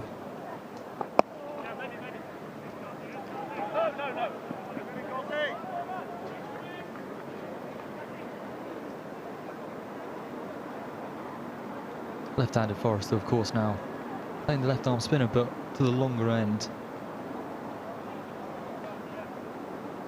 Pretty renowned for being quite brutal against the spin. How long it will be.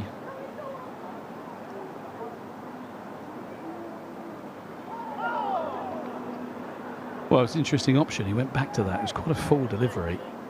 So, can be brutal against spin, but he's still got to get a look at a bowler, and Danny Briggs is a canny operator, as we've previously discussed.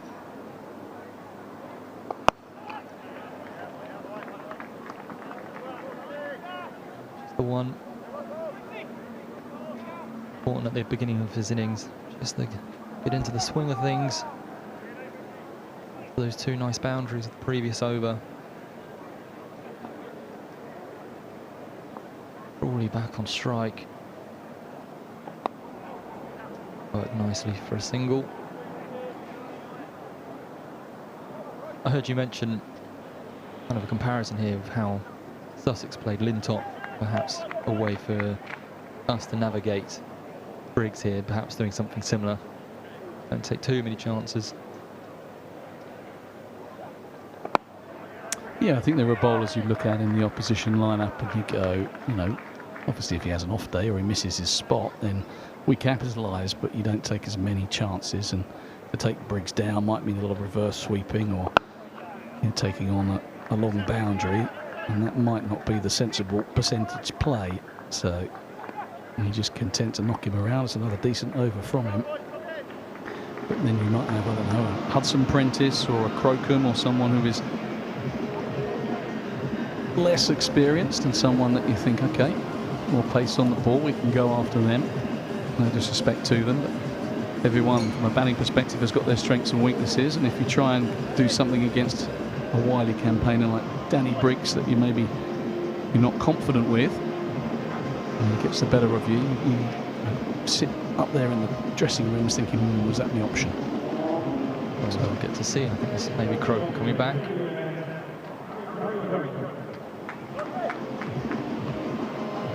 Looked like he was generating some good speed, Crocombe, in his first spell.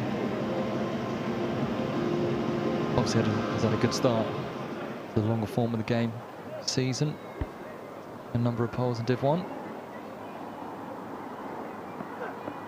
Oh, and it has flown through.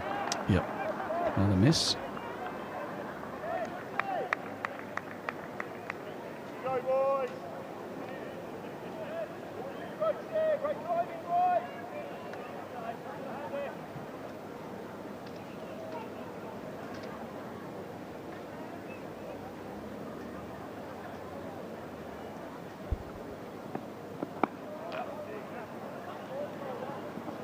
Thinking about two fielders converging on it, and it was Coles, pretty sharp and left-handed.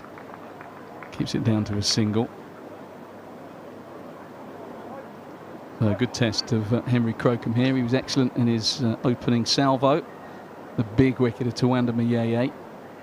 He's 2 overs for 21, and that big scalp. It was interesting that the Kent bowlers are very different in terms of their figures. The Sussex bowlers remarkably similar. Hudson Prentice, 2 overs, 1 for 21, exactly the same as Crocombe. Short ball, swatted for 6 by Zach Crawley. And he did explore the middle of the pitch, and I understand the reasons why. Zach Crawley is so good at that particular shot. He would have faced the likes of Cummins and Stark and others over the years, some of the quickest bowlers, Rabada in world cricket. And Henry Crocombe's got a bit of pace, but he won't hold any fear for Zach Crawley, and he dispatched that with disdain.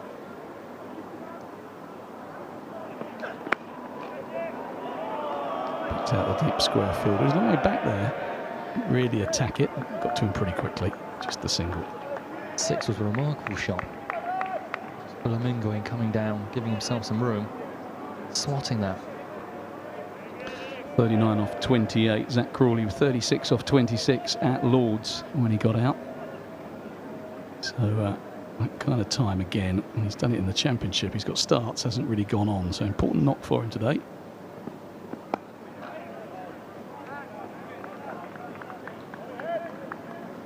Be nice for Zach and Kent if he could finish 70 odd not out and get the Spitfires over the line. Required rates in excess of 11 once again after that quiet Briggs over.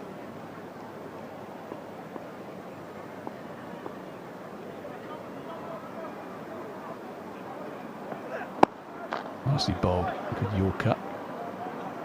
Well dug out, just a single.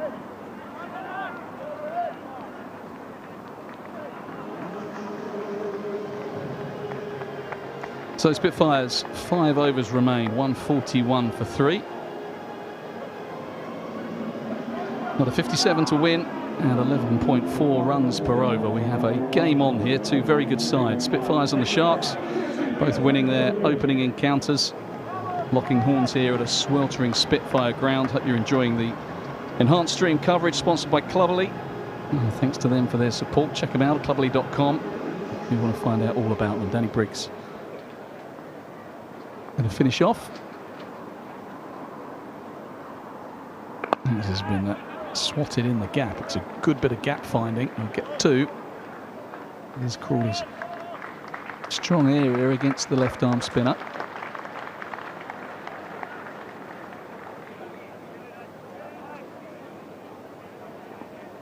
Briggs the standout, 3 overs, 1 for 15. Now that could be out. He's chipped it. Has he got enough of it? Oh, he dropped it! He has dropped an absolute goober, and it might have even gone for 6.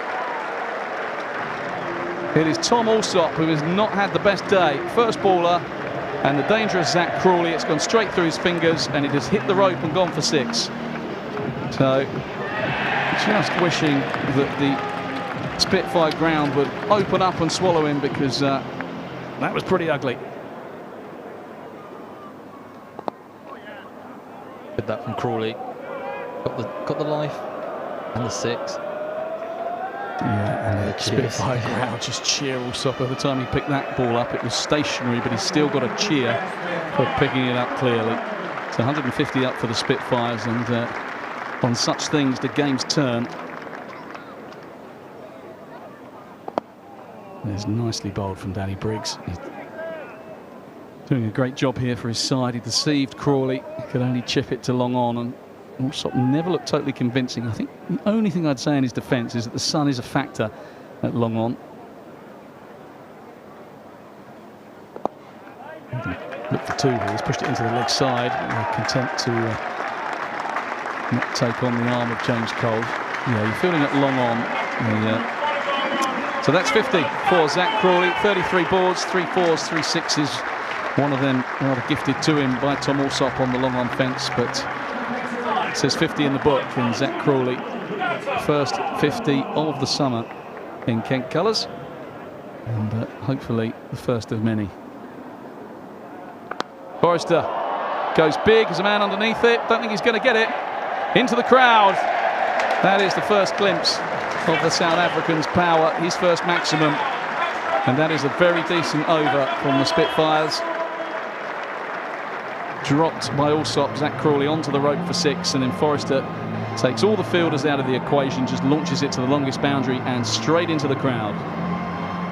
What could have been quite a disastrous over for the Spitfires has turned into an excellent one. Crawley getting to his 50, and as you say, Dejan Forrester showing his first glimpses of the power that he possesses. Yes, of course, I imagine Crawley disappointed about what's happened internationally, but for Ken, he's a huge asset to have during this Blast campaign. Was so excellent last year. Simon Mills back into the action. Yeah, Mills left arm round the wicket, and that is safe. So Zach just riding his luck a little bit. They'll get 2.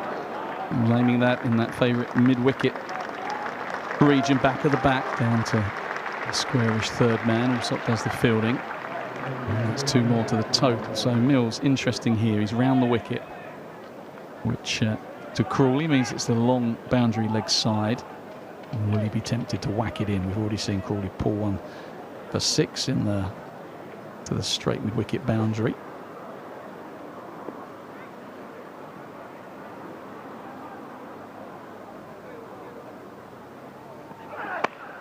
And he's going to drop short of the fielder as well. So Zach Crawley just getting a little ragged, I'd say. It's he's played a very controlled innings up to this point, but whether that drop catch and that 50 has just thrown him a little bit, or whether he's just trying to change gear. Just had a couple of slightly harum-scarum moments.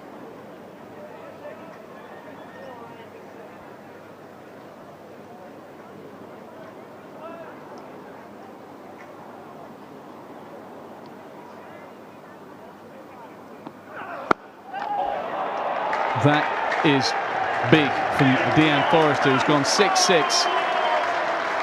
One off the bowling of Briggs, one off the bowling of Mills. And Spitfire ground really enjoying the look of their new recruit. 3 wickets with the ball. He was on a hat-trick earlier. But this is what he has become renowned for, his ball striking. I am a fan. A big fan. I'll be a fan if he sees us over the line.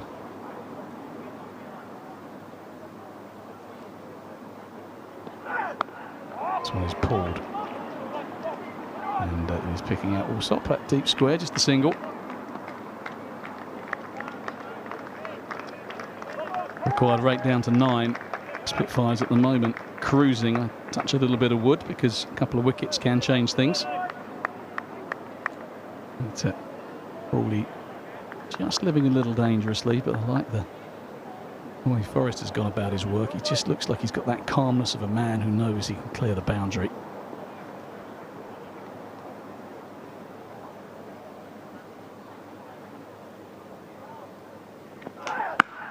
Pulled. Out. Gone. What a catch that is. Zach Crawley can't believe it. He's absolutely nailed it. He's saying to the umpires, I think that bounced. And the umpires are going to have a little conflab here. Zach Crawley convinced it bounced. He's signalling as much. And I think he's got to be a little bit careful because you can't tell the umpires if the ball bounced or not. We'll probably get a second look at it on the replay. But, obviously, there's... whilst we might be able to see what happens. They said it's bounced. Yeah, can't tell. Zach Crawley was adamant, wasn't he, that it bounced, and he's not having a bar of it. I think the fielders are having a word with the umpires. So usually you take the word of the fielder, but sometimes, to be fair to the fielder, you don't quite know. You're coming forwards, you just lift your head, you're not quite watching it. You think you get it in the mitts, but it might be that it just bounced first. But Zach Crawley is going nowhere. Timothy Mills wants an explanation from the umpires. It's a tough one for the umpires. Of course, they don't have the benefit of the technology. No, it is, I mean, we've got the benefit of the technology, and it wasn't particularly clear-cut on our pictures. Admittedly, we are looking straight into the sun. Yeah. But no, not clear-cut. Umpires Mark Newell and Ben Peverell give Zach Crawley the benefit of the doubt. So I said Zach Crawley was living dangerously. He actually hit that one really well, almost too well. And there's a good bit of work in the deep by the fielder. But drop catch that has gone for 6. A couple of balls that have landed in gaps, and now a catch that wasn't. So how many lives? Yeah, a few lives perhaps for Zach Crawley, but he won't care. It's just been next ball for him. Here's Forrester on strike, Mills, and he has hit that one bounce into the gap at deep mid-wicket. So Forrester beginning to move through the gears. He has raced to 30 off just 15 deliveries, striking at 200. If he keeps doing that, Kent will cruise this run chase. 173 for 3. The rate is now 8.3. Just another 25 to win. And this has been a pretty exemplary run chase.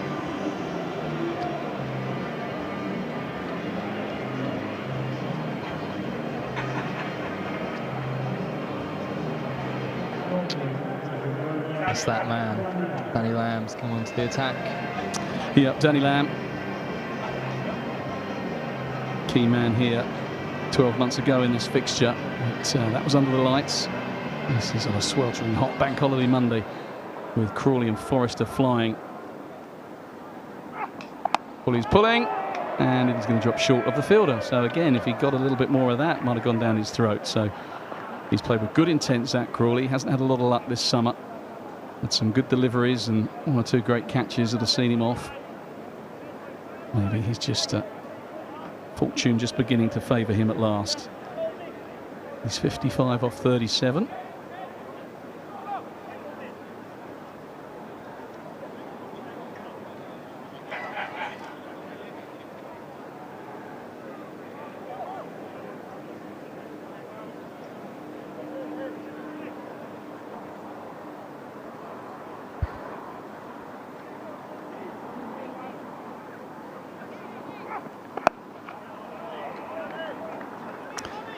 to wonder what the Kent players are thinking as well. You're making a new signing and you're never quite sure how they're going to go. Obviously they would have seen, like you said, the rise of Dean Forrester. It's been pretty quick, meteoric in a short space of time, but it just gives you a real lift. You sign a good overseas who hits the ground running and you just think, oh, well, this bloke could be the final piece of the jigsaw.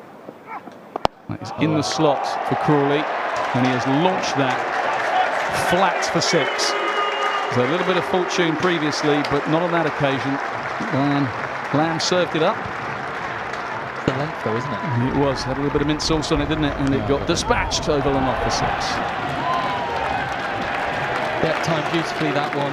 It's had a few overs of iffy timing, let's say, from Crawley, but that one was minced. Touche is Lamb. With his chips. Could be 2. They get 2, yeah.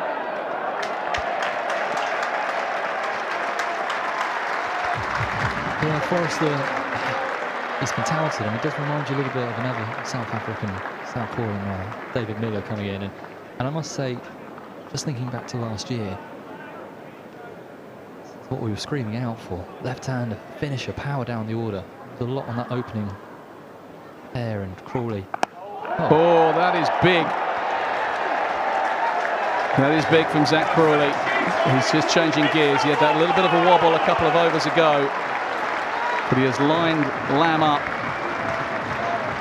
and has just deposited him into the flats. I think biggest of the day, kept cruising now. I think it was a good shout, the Miller comparison with his batting, but of course what he also brings is that medium pace that he can smash a good length, which is not what David Miller offers. So. And it was tough, of course. We had Sami lined up, who would have been a great addition also, but a very different player. And I hate to say, I think it could be a good swap. Yeah. Again. He's nailed that straight. That is 6 more. So Zach Crawley is ending this in style. Lamb to the slaughter here. Danny Lamb has gone the absolute journey.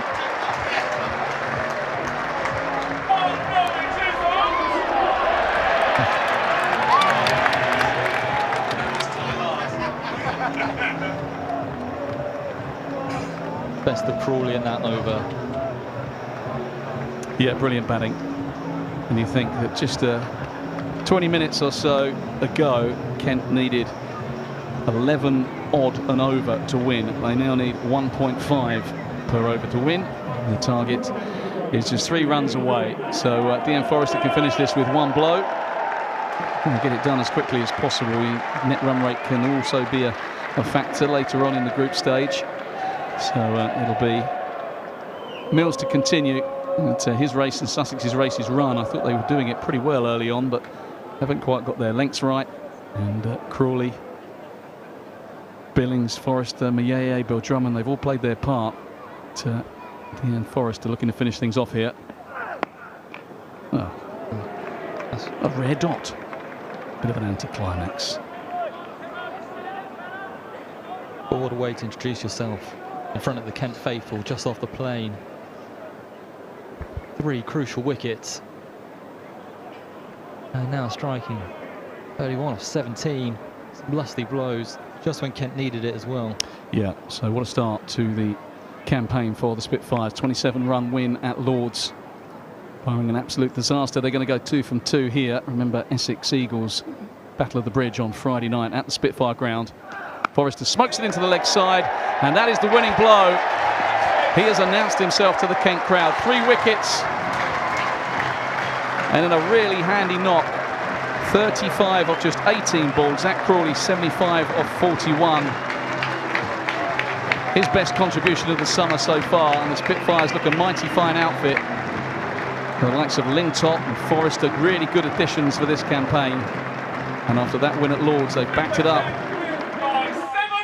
by beating the Sharks by 7 wickets. A couple of overs to spare. Just a reminder, you can get tickets for that Essex Eagles game on Friday. Tickets.kentcricket.co.uk. Still 1 or 2 available, and the weather is set fair. few better ways of spending your Friday evening than down here at the Spitfire ground. Ivan Thomas will be with me on commentary. Cameron Emmanuel Burns will be back for subsequent games later in the campaign. But Cameron, that is a pretty emphatic way to chase down a target just shy of 200. And from when Kent were, 98 for 1, Sussex were 7.1 overs when Tom Clark got out. They've bossed the game since. Well, for me, it was that period after Clark getting out, which has really turned the game on its head.